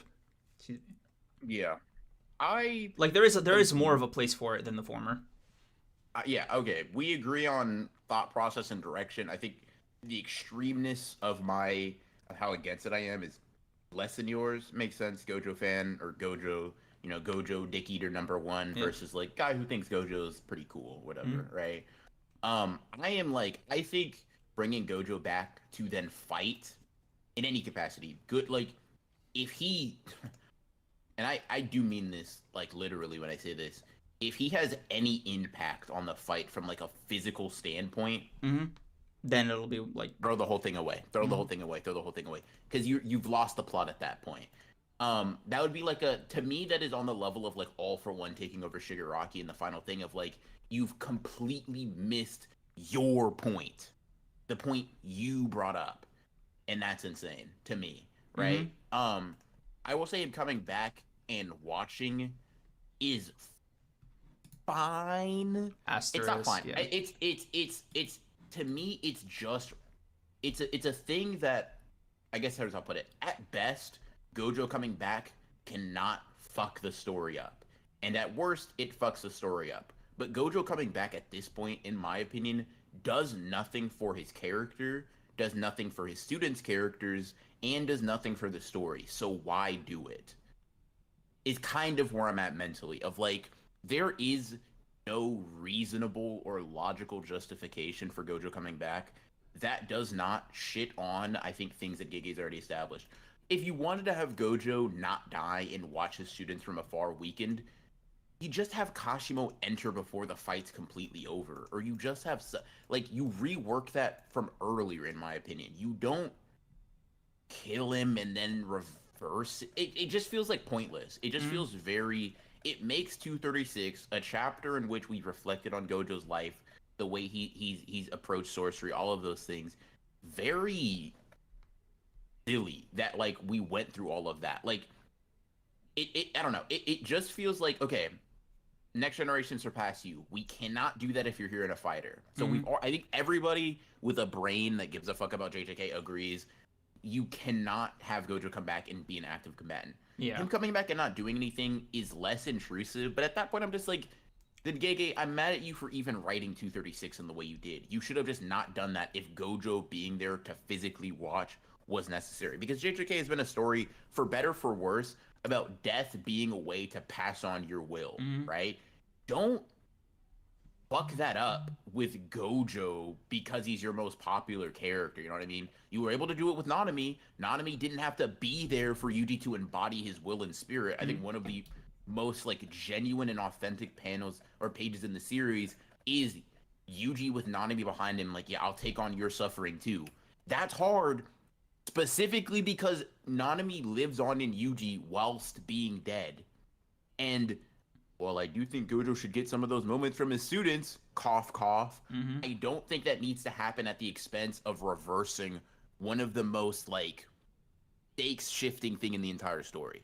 Yeah, in my opinion. I think I would tend to agree, which is why, like, when I say it's, I want him to come back and like watch. It's not like, okay, literally is fucking hilarious though. That'd be funny if he was just like, if he just came back normally and he was just like sitting there like, you know, arms crossed, like, you got this, Yuji. Woo.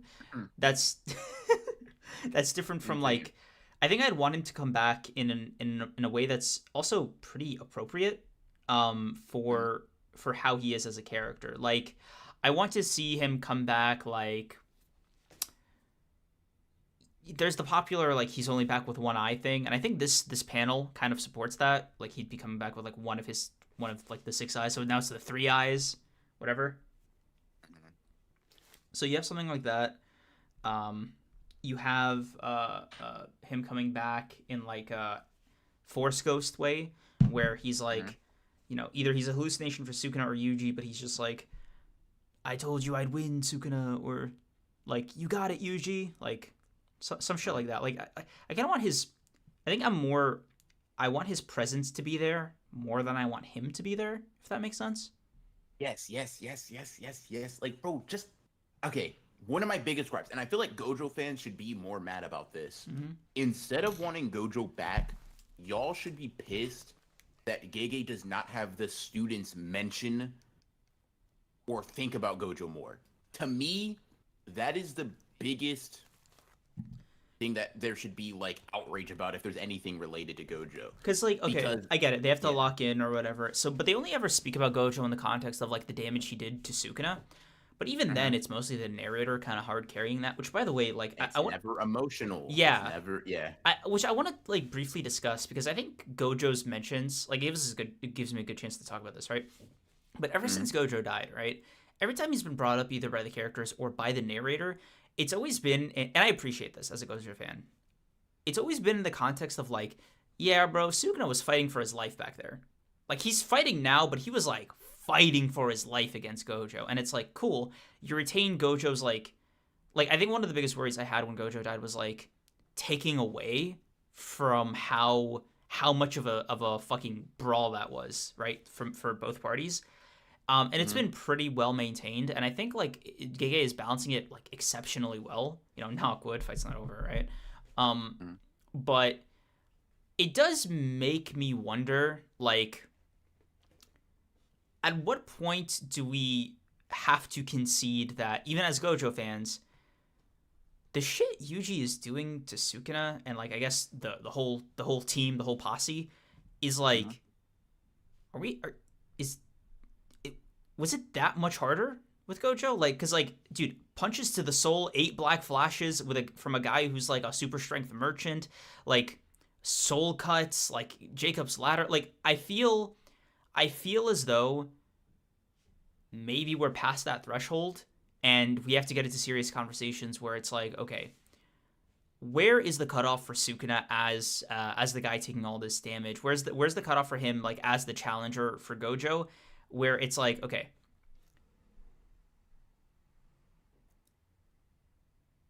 this is gonna sound dumb, but the Sukuna was only whittled down to Yuta's level, or he's managing to whip out world dismantling cleaves in Yuta's domain, and he's like still able to do all the binding vow Kaisen shit, right? Mhm. At what point is that like, did Gojo do anything? Like, it's like, why even still mention it? Like, because I don't know, Sukuna's persistence maybe is just like fucking with me, or maybe like the rough HP check is fucking with me. Like, something about it is like, short of his domain, right, and his brain being fried, what is stopping us from just locking the fuck in and saying, oh yeah, the students are now just fighting essentially a full health Sukuna minus a domain. I don't know, like,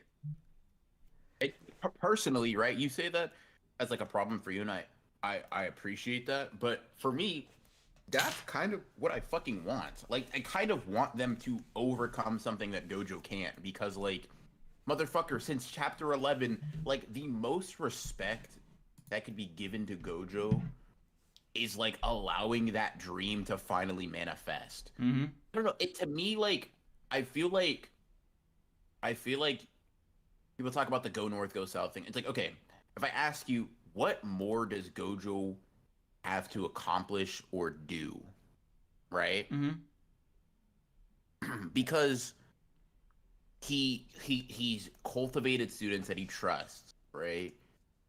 Had the fight of his life and gave everything. He literally jokes with Yaga about like, huh, didn't you say all sorcerers die with some regrets, or no sorcerer dies with no regrets, right? Mm-hmm. Basically getting at the fact that he's saying he did not yearn for anything more out of that battle or out of his life, right? Mm-hmm. There were some things. The only thing he wanted was for Geto to stand beside him and be one of those faces that he could look at when he walked off to go battle. Mm-hmm. But he very much enjoyed himself, right? He very much enjoyed what it was that he participated in throughout his entire life, with all the sadness included. And this last fight seemed to really fulfill him in a way that like even more deeply than it did Sukuna, right? And he dies with a little like fucking smirk on his face. And I know a lot of people take that as, oh, he's coming back. But I just took that as like a dying man's like Taunting, last, yeah. like he's just like, yeah, man, I fucking like I had fun. Like I enjoyed myself. I am satisfied with what occurred. And I can't let gang know I was satisfied with Gojo's death. can't can't can't let gang know I fuck with this. Is like I'm just like, okay, he comes back and he beats it. Okay, cool. Here's my problem, right? Let's say we have two options, right? Mm-hmm. We fuck up Gojo's narrative, or we fuck up, because a lot of people think that not bringing back Gojo will fuck up his narrative. And while I entirely disagree with you fundamentally, not you, but the general you, right? I think if we're talking about it from a purely practical standpoint, let's say we either fuck up Gojo's narrative or fuck up Yuji and all of his students. The obvious answer is to fuck up Gojo's, in lieu of keeping the main protagonist and a bunch of other characters intact. Like, I don't even think you have. Like, I think for all the problems you can have with 236, namely just the fact that his like death was off screen in a way that a lot of people didn't like. Like, I've noticed that a lot of people that say they don't like 236 don't have a problem with the content in the chapter. It's how we got there, which is valid, cool, fine, whatever, right? I'm not even gonna argue that. that's 236 discourse, right? We're well past that. Mm-hmm. But it's like, I don't know, man. Why do you want to walk that back? Yeah. It's an odd thing because I feel like you have so much more that can go wrong than right. Like you have more to lose, right? You have more good faith, goodwill to lose than you have to gain. So I wonder where like Gege's calculus is, if it is like a full comeback, right? Because like this is Yeah. again, I feel like it's pretty clearly aimed as like a hallucination slash like theoretical thing.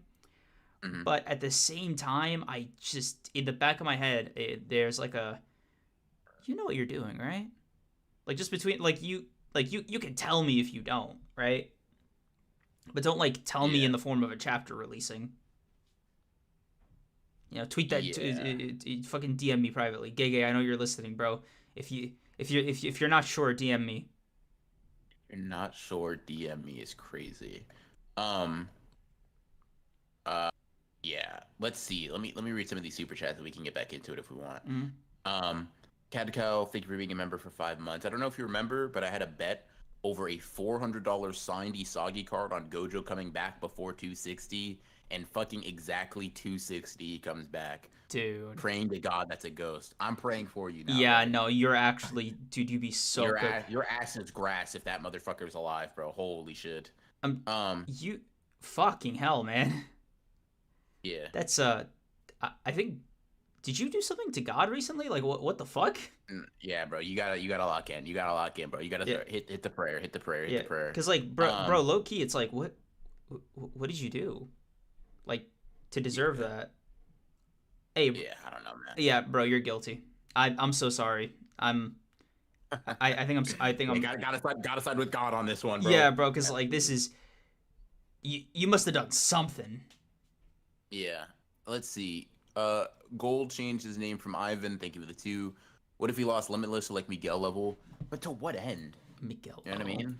Yeah. Like for what purpose? You know what I mean? You bring back a nerfed Gojo with only one of his eyes. He sacrificed one of them so he can come back to life. Okay. To do what? To do what? Yeah, that's always the trap that I'm falling into. Because at that point he's just like eye candy, I guess. Yeah, and it's like, but to assist his students become stronger than him, was that not what Gojo versus Sukuna was? It just feels like you're rehashing shit. Like, let's run it back and help you guys more. And it's like, at that point, like, here's the thing, right? I don't entirely agree with the way Gojo's been handled or with the way the students interact with him, right? I hope people don't misinterpret my defense of his death as that.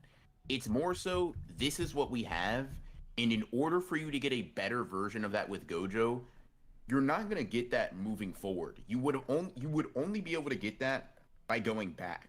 Like you might be able to achieve something like that through flashbacks, right? Through the month time skip shit. But you cannot get that moving forward, in my opinion. Not in terms of ongoing current timeline shit. Gojo's time being a physical being, I think, is past. He can still live on in his students. I've talked about thinking, yeah, no, Gojo has not lost. I don't think Gojo loses until every single motherfucker that embodied Gojo's ideals is dead. So I'm with y'all in the Gojo hasn't lost yet train. I'm on y'all's side. I promise. Oh, yeah, let's fucking go. Whatever, right? I swear. That motherfucker. The entire story has just been about passing on these burdens and these ideas as sorcerers, right? Why can that not be the case with Gojo? If you think Gojo has not fulfilled something, that's fine. Just like Nanami did. Just like fucking Higuruma tried to do, right? Just as these sorcerers keep doing, they're passing their will on even in death. Choso died as a human. And you may have criticisms for its pacing, but passing on his duty as an older brother to another older brother for Yuji, I like that at least conceptually. Yeah. It's very in line with what we've been doing with the story, right? Mai living on, not as Maki's literal human being sister, but as something that gives her power and makes her a more useful fighter. Okay, cool. Gege's consistently, once again, I'm not even saying everything that Gege does to handle it this way works, but it's just consistent that this is how Gege has characters pass things on. if you only reverse that with Gojo, it makes it seem like you can't stick to the script because of some heat or because of the gravity of your situation, right? Stand on that fucking decision, man. For better or for worse, like, cause then you start asking some uncomfortable questions with character that's like, well, hold the fuck on, right? Well, hold the motherfucking phone. What are we doing here and there and there? And because, like, hey, he died, wasn't perfect. Character interactions, not perfect either. But that's kind of where we're at. Yeah. Yeah. It's kind of hard to put that genie back in the bottle. You got to just live with the genie existing in the real world right now. I definitely, like I said, right? You just have more to lose than to gain. Like I think keeping it a flashback is a nice way to like, just like like a little reminder, like a little, you know, hey, little honor to our glorious blue-eyed king. But you know, his time has passed. He's with. I was gonna say he's with Ghetto now, but no, he's not. No, he's not. Ghetto is somewhere else, getting a nice tan. Hey, bro, they racist in hell together. Yes, sir. Yes, sir. Oh my God, you love to see it. You know, Ghetto, I met this. You know, that black guy you recruited. God, he was so strong. Why was that? Was his technique good? Nah, the melanin went crazy. The melanin went crazy is diabolical. Where did the super chats leave off? We left off on Gold Chain. So Maharaga Neji, think of the two: Black Clover versus Bleach, JJK versus Hell's Paradise. This is in Power. I don't know why the fuck you paired Black Clover and Bleach together. Yeah. Black Clover alone fucks over JJK and Hell's Paradise, and so does Bleach. If this is not that, then if it's quality, then JJK and Hell's Paradise. Definitely not. It can't be quality. I don't know. Okay, you know, for fun, Bleach for quality, JJK for quality. Yeah, Bleach beats Black Clover. JJK beats Hell's Paradise power-wise, and who would have thought? I agree with the quality on those takes as well. Yeah, it's actually like the answer is the same for either or. Yeah, that's very funny. It's very funny that it is, but yeah. Okay, let's see. Straw Hat Marcos, thank you for the 5. The last page has a panel with blood over Yuta's eyes, sort of how there's a shadow over the eyes of whoever is on the last panel. It was a reference to an earlier super chat he made with the Yuta versus Sukuna thing. I don't know if you remember when he asked me to look up a specific page. I get that's what you're referring to. Makes sense. Cool. Fair enough. I think that's for the Yuta thing. Let's read these last super chats, and I have to get something that's been burning a hole in my fucking head off my chest, bro. I really have to get this take off. Okay. Justin Williams, thank you for the 10. If he's nerfed to heavy hitter level, I wouldn't mind. Thematically, it works if Gojo, who found an identity part from being the strongest, actually gets to fight alongside his students for once. I don't know, man. I feel like you could just say that about, like, you can say it'd be nice. Look, I'm gonna say this character to get to experience that. Like, wouldn't it be nice if Nanami got to fight alongside Ino against an opponent they took down? Like, can I say something? Okay, that's gonna put my fucking Gojo Glazer shit into question. Okay, sure. Okay. Gojo is an infinity merchant. He like without come on, man. Like without the six eyes, like he's not really because if he can't use this, if he doesn't have the six eyes, he can't use the limitless, which maybe he could get away with just being blue am to red and purple, but no infinity and all of that. Yeah, I mean, heavy hitter level is a stretch. Yeah, man, it's keep in mind the Gojo who couldn't use infinity automatically still had the six eyes. We've never seen a limitless user without it, bro. Not once. And there's probably a reason for that. They move in like I'll put it like this, right? If Gojo currently uses the infinity at a similar level of like Shosa uses blood manipulation, he'd be going down to Kamo. Do you want to see Kamo-fied Gojo? Okay. Let's see. Achilleon, thank you for the 10.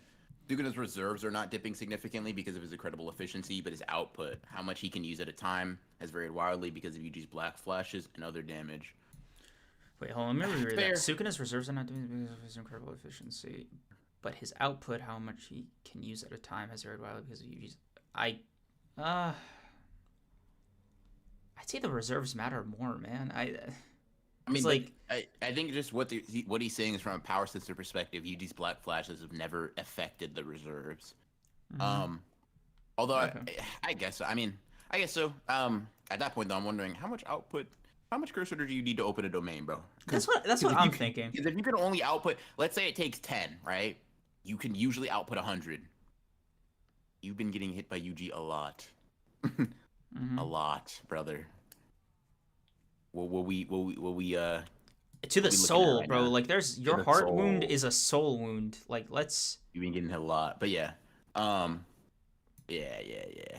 Um, Let's see. Ooh, why did it refresh?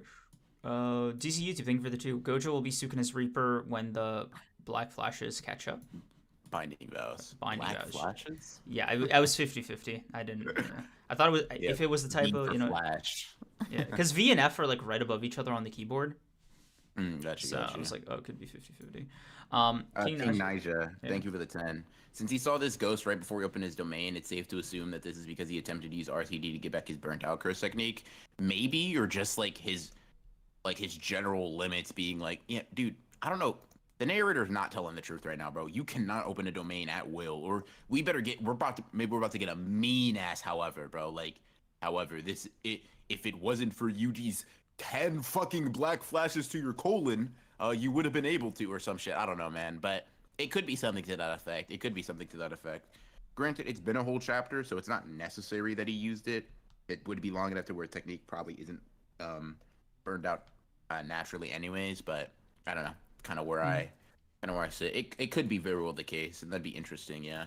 Mhm. Um. Matthew Valentine, thank you for the two. What if Gojo is back to help deal with the merger? I feel Just like dealing with the merger is just killing Sukuna, right? yeah. I mean, it is. You deal with it. It's probably gonna get off because of something, but like yeah. And also, I just stick to the same thing that I believe. Right. If the merger is something that requires a Gojo level force, hey, Gege, knock knock, you've been setting up the students becoming Gojo level forces. So hey, your problem solves itself. And like in my opinion, Gojo has even less of a reason to combat the murder specifically, because what narrative connection does he have to that? All right, with Sukuna, you're at least able to argue some semblance of something, right? They had Mm-hmm. some dynamic. With the merger, it's just like we don't know what that's gonna be. We don't know how related to Gojo that will be, and well, you can never say never, right? This is another one of those things I think conceptually is just not a good idea. Just Mm-hmm. not a good idea. Um, yeah. Yeah. Um, Uh, Mozani, thank you Mozane? for the 10. I Hmm? need Gojo to have a dying to win risk to death win flashback conflict with Future. Dying Anyone to in win this? versus risking death to win. What do you Yes, say yeah. to Mega Man? Or any one of the side characters to make up for the lack of interactions. Bro, literally, it doesn't even need to be that specific. It could just be a flashback where he's like with them. Like that's it. Like the bar doesn't have to be so high, you know? Just talk, bro. Just talk to Literally them. just talk. And just have the students care, bro. Yuta, you're the soft. You have the softest heart next to you to hear, bro. Have you not thought about Gojo once? God Please, damn. bro. Like I will Yeah. kill Kinjaku myself, bro. That was because you didn't want him to kill his best friend again. Yeah, literally, bro. Listen, now I have to get something off my chest. Sounds completely unrelated. It's kind of is completely unrelated, but I need to get this off my chest regardless, bro. All right? Mm, It's a JJK shit. It's something that I don't know why it annoys me, because I don't even buy it, right? I don't buy this theory. But it's something that really annoys me. Okay, so I'm sure you've seen like people thinking like, "Oh, this is Kenjaku, whatever, in Gojo's body, blah blah blah," right? Um, if not, congrats, bro, honestly. But I've been seeing it a lot, right? And that's cool, that's fine, that's whatever. People theorizing. Who am I to shut up people's theories? I'm a Miwa fan. I genuinely believe the Miwa hype. I don't really give a fuck about like shitting on theories that are absurd for the sole purpose of like absurdity, right? Not my MO. I'll shit on them for other reasons. Crazy take, whatever. But I've been seeing a lot of like, oh, Gege won't do that because that's like some Jujutsu folk fan fiction brain rot shit. mm-hmm. And while I agree that Gege won't do that, something that annoys me about JJK fans kind of is revisionist history, solely because I feel like if you tell a JJK fan a year before 212 and 213 that Sukuna will take over Megumi's body and Mm-hmm. Megumi will be the vessel for Sukuna, they would say the exact same shit. Like Oh, like you're making you're shit it. like that's Oh never yeah, gonna happen. Yeah. Gege's not gonna do that. That's fan fiction. Like, am I crazy for that? I just feel like it's so revisionist to ever be like, oh no, he never like. Cause like okay, my whole thing Stupidifying is like Megami is like such when you remove the, like I'm not saying it's bullshit. I'm not saying it's Mhm. dumb. I'm just saying if you remove the context of it actually happened, you tell someone coming off the heels of Shibuya, hey bro, like you show someone fan art, Sukuna 5 Mhm. Megami, they're gonna be like, this is cool, fan fiction bullshit. Gege's never gonna do Yeah. this. But you know It's what's how I crazy? feel. You know what's crazy about that? Like the explanation came in the chapter after, Yeah. Yep. right? Yep. Yep. Yep. Yep. Yeah. Yep. Yep. Yep. Yep. So like And here's the thing. I feel like those same people, and I've complained about this person a lot, right? I keep it in my head. But I complain about this person a lot because I see their tweets a lot. But like, I feel like the way they defend JJK is so funny too, because they'll shit on an idea. Gege will then do that idea or something similar, and they'll be like, "Oh my god, bro, this is actually so great." And it's like, it's fine to fuck with the execution, right? Maybe an idea you didn't think would work. He did the execution well, sure. But I promise you, bro, I promise you, if you were presented with Megana a year before it happened, 6 months before it happened, a month before it happened, you would say that's the dumbest, most fan fiction-y, dumb thing to do. But it slides once it's done because obviously it's in the series now. You kind of have to accept it or say you fucking hate it. And I feel like for a lot of people, Gojaku would be the same thing. Not for me, and I doubt for you, all right? But I do think that there is a non-zero part of the fan base which, for better or worse, they're sticking with Gege, right? That's their man, they're sticking beside him type shit, right? And I think that, like, it's not, there's nothing to do about it, right? It's just a thing that's been kind of like cooking in my head for an annoyingly long time that's really, really, really, really, really crazy. I don't know. Maybe I'm crazy. I just feels like it just feels very revisionist to discard some of the shit that happens or like theorized on that pure prospect. Like, I don't know, man. I don't know. yeah, no, I definitely get the like frustration with it because it's not to sound like condescending or like I don't even mean this in like a way that's like a I'm not trying to be a party pooper, right? But like Gege is just making this up. You know what I mean? Like it's just like a thing he can do. Yeah, it's his story. And I see people in chat saying, "Oh, well, Megano is foreshadowed and, you know, it's how Kenjaku would do that." I'll say it like this, right? I know you individually. Yes, you. I'm talking to you specifically. Did not see the foreshadowing for it happening because you didn't call it well before. You saw it retroactively, right? You're able to see things that didn't seem like foreshadowing to you before. Like, everybody knew Sukuna had a plan for Megami. Less people knew that Sukuna would take over Megami's body. And I guarantee you, in the 1 in a million chance that Gojaku does happen, the Gojaku theorist will say the exact same thing, that it was foreshadowed, that there's been all these hints, that Kenjaku's been having a plan for Gojo and the Six Eyes, and blah, blah, blah, blah, blah, whatever, right? Because that's how people go about their theories, right? In the same way, like, let's take this, right? Miwa does something crazy next chapter, right? Actually should go off, Queen. There is going to be me who says, I knew it, I fucking knew it, the writing's on the wall, y'all just weren't able to read, y'all illiterate, right? Okay. There's also going to be the types of people that, I don't even give a fuck, they're going to be like, there's nothing that was lying whatsoever. Not a damn thing. And that's how I feel like there are always going to be theories that are not just super duper uber normal. You know what I mean? Like, bro, you tell somebody you just gonna have blood manipulation. Maybe some people will believe you. Okay, here's another example. Memory shit, right? The memory theory. So many people subscribed to that until it was proved wrong, and then everybody pretended like it was the dumbest thing to ever think. When like half of the fan base believed it. I did too. I believed it. I was like, yeah, I kind of fuck with this, right? But here's the thing: not everybody. There are some people who didn't. A lot of people didn't, because the fandom's a big place.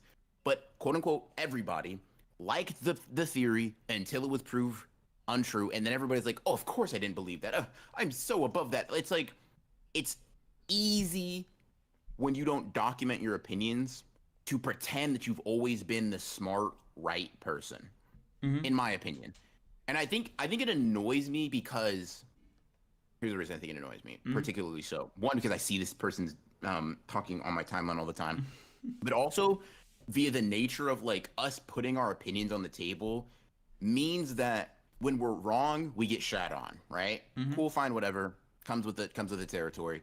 When we're right, only the people that were also right join. Very rarely is it like I was wrong, biggest bro. You know, I went to Biggest bro. I went to correct town and everybody knew you there, right? You very rarely get that. It's always I told you so or this aged poorly until it doesn't. And motherfuckers disappear. They no. He's a phantom. Like, where you at, bro?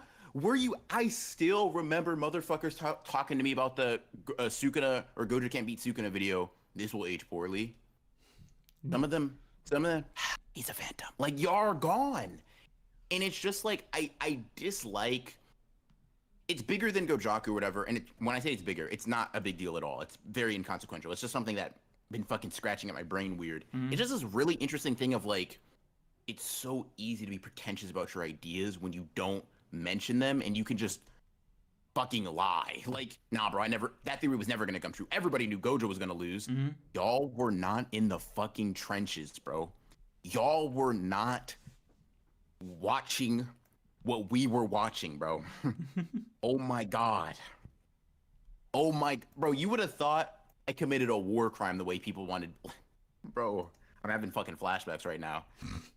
Sukuna sleeping meme. Sorry, I'm getting dizzy. Dude. But listen, it's just something that I think is like Fraud Kuna was definitely an arrow, man. Oh man, bro, man. It's just something that kinda irks me. It's like, bro, think with the ship. Fuck.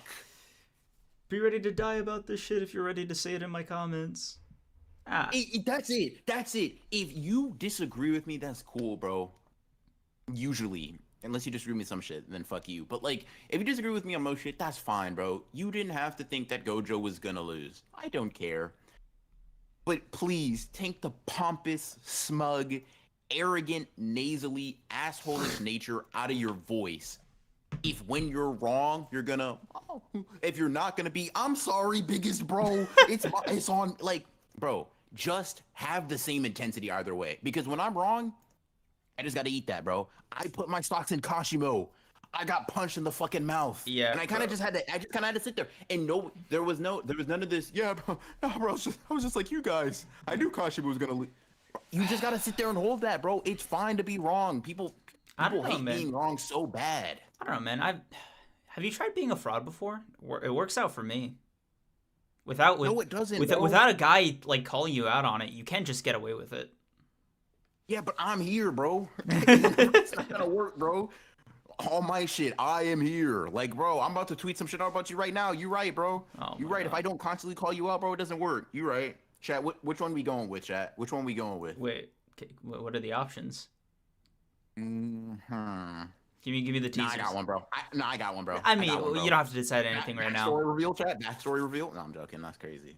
That's crazy. Oh my god. I don't know. Yeah, like you're gonna fight this person.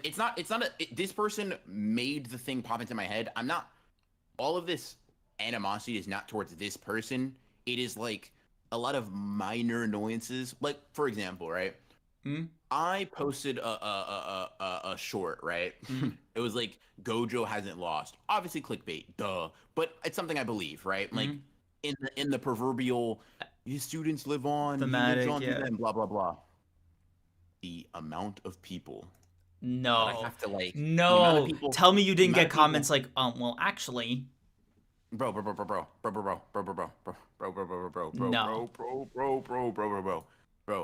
The amount of people that are like, oh my god, this Gojo Glazer, I'm like, y'all don't know the fight I've been fighting. Y'all don't know that I went to war for Sukuna. Motherfucker, I was on the beaches.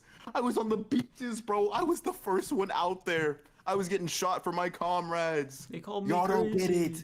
Y'all don't know y'all don't know the work I've been putting in. And it's not that big of a deal, right? It's really not. But it's like I've really been really been biting my tongue on some of those, right? Because some of them are like, the 100th comment today. Ooh, you're making me upset. And something about seeing this tweet, bro. That tweet just Can I see it? started tweaking. Let's see if I can find it. I'll see if I can find it. But because it's pretty innocuous, right? It's just calling like Gojaku fanfic bullshit, right? Okay. And I'm like, you know what? I don't disagree. However, essay, you know what I mean? Because it links to a lot of other things that frustrate me. Not about the JJK community specifically. I'm sure this happens in other places, but I'm just most prominent in here, so I see the. You see the motions. I see the crime on the street. You know what I mean? And it's time for me to clean it up. That you know what, bro? That's what it is. That's why I can't let frauds like you and Sleeping Danger and M3D, like I can't let y'all live peacefully. You know what I mean? I gotta just Wait, just for me, bro. If for nobody else, just for me. Like Radman as well, bro. Like frauds like him, they gotta be taken off the streets. Hey, bro, Radman, if you're still there, frauds gotta stick together. Lock in, bro. You're just like me for real. Yeah, Anyway, while you're looking for that tweet, oh Black, thank you for the 5. One thing that confuses me is how people talk about Yuta like he's basically a member of the Gojo clan and not somebody with 1,000 years of separation. I don't think it's like, yes, sure, if people are like scaling Yuta off of that heritage, I think that's like the weird thing to focus on because like he's still Yuta. Like he is still individually strong. Like I think people can focus on Yuta as like, bro, you got so much potential. You could do this, that, and the third. You can really.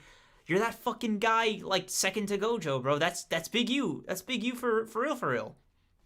Like, there is... I think it's more so for, like, 6-size shit. I think oh, that's where like, for at. that. Oh, Yeah. that's nonsense. Like, it's not like he... I don't think he's gonna eat fucking Gojo's, like, arm or something and just be like, yes, the fucking Gojo bloodline. Fucking unlock the recessive gene. I don't think so, man. Yeah.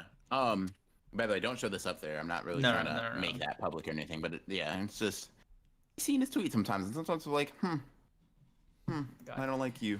Dude, I don't like what you have to say. Jujutsu folk shorthand is so wild. Yeah. Yeah.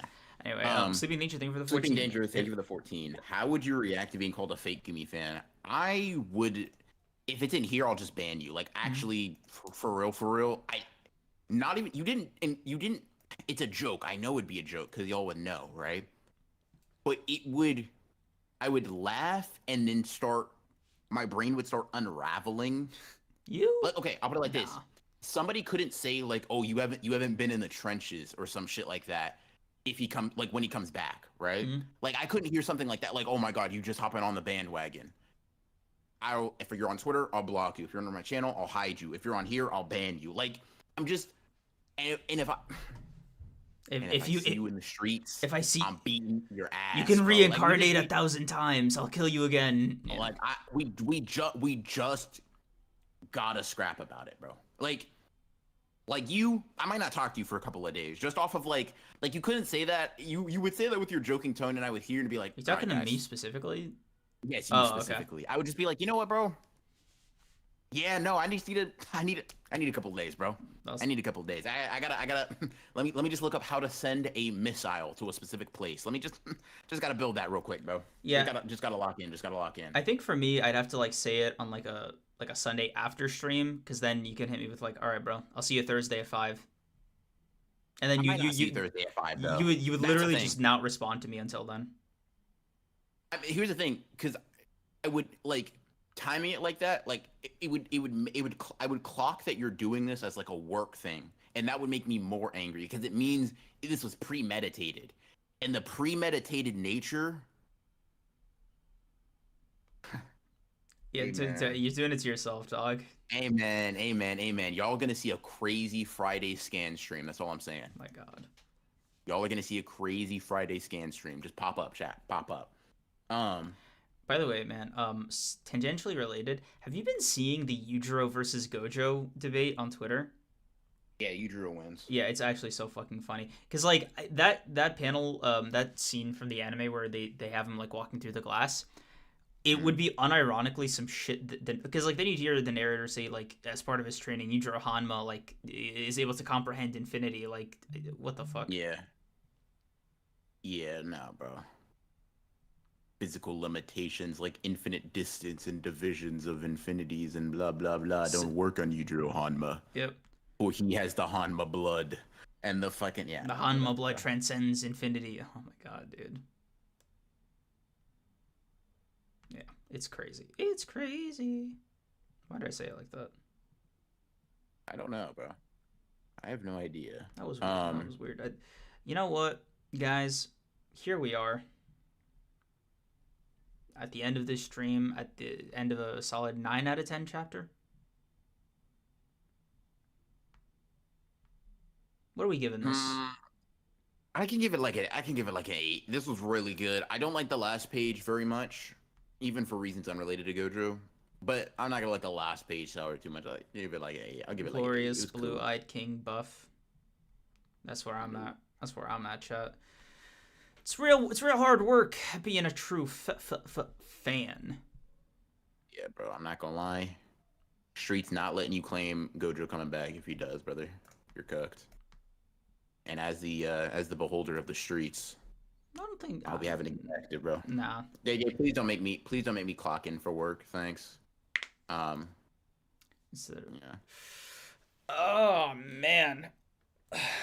Instead of attacking Gojo, Yujiro decided to attack the infinity itself. Mm-hmm. God, bro, I still. Go ahead. I was gonna say light work for Yujiro. Oh yeah, for sure.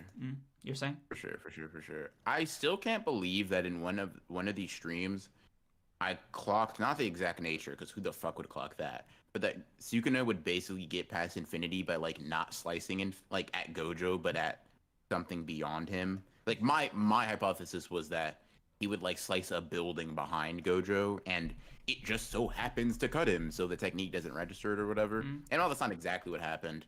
I will still say, mythical For You page pull, bro. For God, real. I'm so cooked. Holy fuck, I'm so. Yeah, no, bro. My brain is like gelatin right now. It is not what it's supposed to be, but it is what it is. You guys heard the crack? The fuck? Oof. I cracked my knuckles in front of my mic. I just thought the thing would reject it. Cool. Yeah. Sleepy Nature. BR, I have an important question when Megami comes back. Will I be banned indefinitely or just for a few days? I think you'll be banned for as long as BR is bothered by it. Don't say that, because it'll be indefinitely. It depends. Okay, here's what I'll say it depends on, right? It depends on the quality of the Megami comeback. If it's mid, you're getting banned indefinitely. If it's great, I'll be lenient. You might not even be banned for the whole stream. I might just like, nah, you'll be banned for the whole stream for sure. You might be banned for the next After Dark one too. We'll bring you back. We'll bring you back. You're part of the cast, Sleeping Danger. We'll bring you back, but it depends on my mood. I'm not gonna lie, bro. But we'll see. Depends on my Kreams, yeah, exactly. And Kreams said, as your Megami supporter, which we'll be having conversations about later. He's also going to be, I also have to ban him on his behalf too, or ban you on his behalf as well. That's what he said. But yeah, cook him on stream. Just cook him on stream. No, I'm gonna do both. Like it's not just a silent. It's not a silent ban. Don't get me wrong. The ban is going to be accompanied by very many words of not niceness. I'll have Kreams throwing a couple of slurs that I don't want to or can't say. Whatever, and then we'll keep it pushing. You know what I mean? Typical Honored One shit. Okay. Or disagree to throwing out slurs. But yeah. Man, what a great stream, guys. I think the real Jujutsu Kaisen was the friends we made along the way. Yeah. Nephew just wanted to make sure that you were capable of fighting a threat on my level. Yep. This truly was our Jujutsu Kaisen nephew. Thanks, Uncle Sukuna. Come on, let's go get some ice cream. Uncle Sukuna. No, bro. Uncle Sukuna. Jesus. Come on, let's go resurrect your mom, Dad. Yeah. Jaku's like, finally, Sukuna have you taught my son what he needs to know? Yep. Family dinner, guys. And Choso's there fucking waving his hand like, God. Ooh, new entry. Anik, thank you for the 2. Racism is necessary for evolution. So's Kreams Eisen. On one hand, I appreciate you comparing me to my goat, but on the other hand, I kind of wish you didn't call me racist. So, Only kind of wishes, by the way, which means he doesn't fully wish you didn't call him racist. my God, Confirmation chat. can't even be funny anymore. It's so hard. But yeah, It's so hard that's for all I have to the say. comedically abled, having to deal with people like you, all of you chat. You wouldn't appreciate it. You know, true fucking genius. Uh-huh. Fuck Akari. Yeah, okay, But that's all I gotta say about. That's all I gotta say. bro. Comedically abled might be a banger. I mean, that might. I gotta write that one down for later. Yeah, do your thing, man. But yeah, that's all I have to say, chat. Nothing too crazy. I don't know if Kreams has anything else, but if not, thank you guys for coming out. For everybody that super chatted, appreciate you guys. Everybody that's just been chilling in stream, thank you guys as always. For the members, we will see you on Tuesday. A little bit of a switch up, quicker turnaround stream for y'all. Yes, sir. A slight schedule change for the near future, but programming we'll will back. be the same, you know, honored ones that you know and love. Yes, sir. It'll be peak all the same. So look forward to that. And for everybody that's not a member, we appreciate you guys as well, and we will see you in the next one. No break week for this one, so you know you'll be back for our regularly scheduled streams. So Hope you guys have a good rest of your evening, night, morning, or afternoon, depending on where you are. And we will see you in the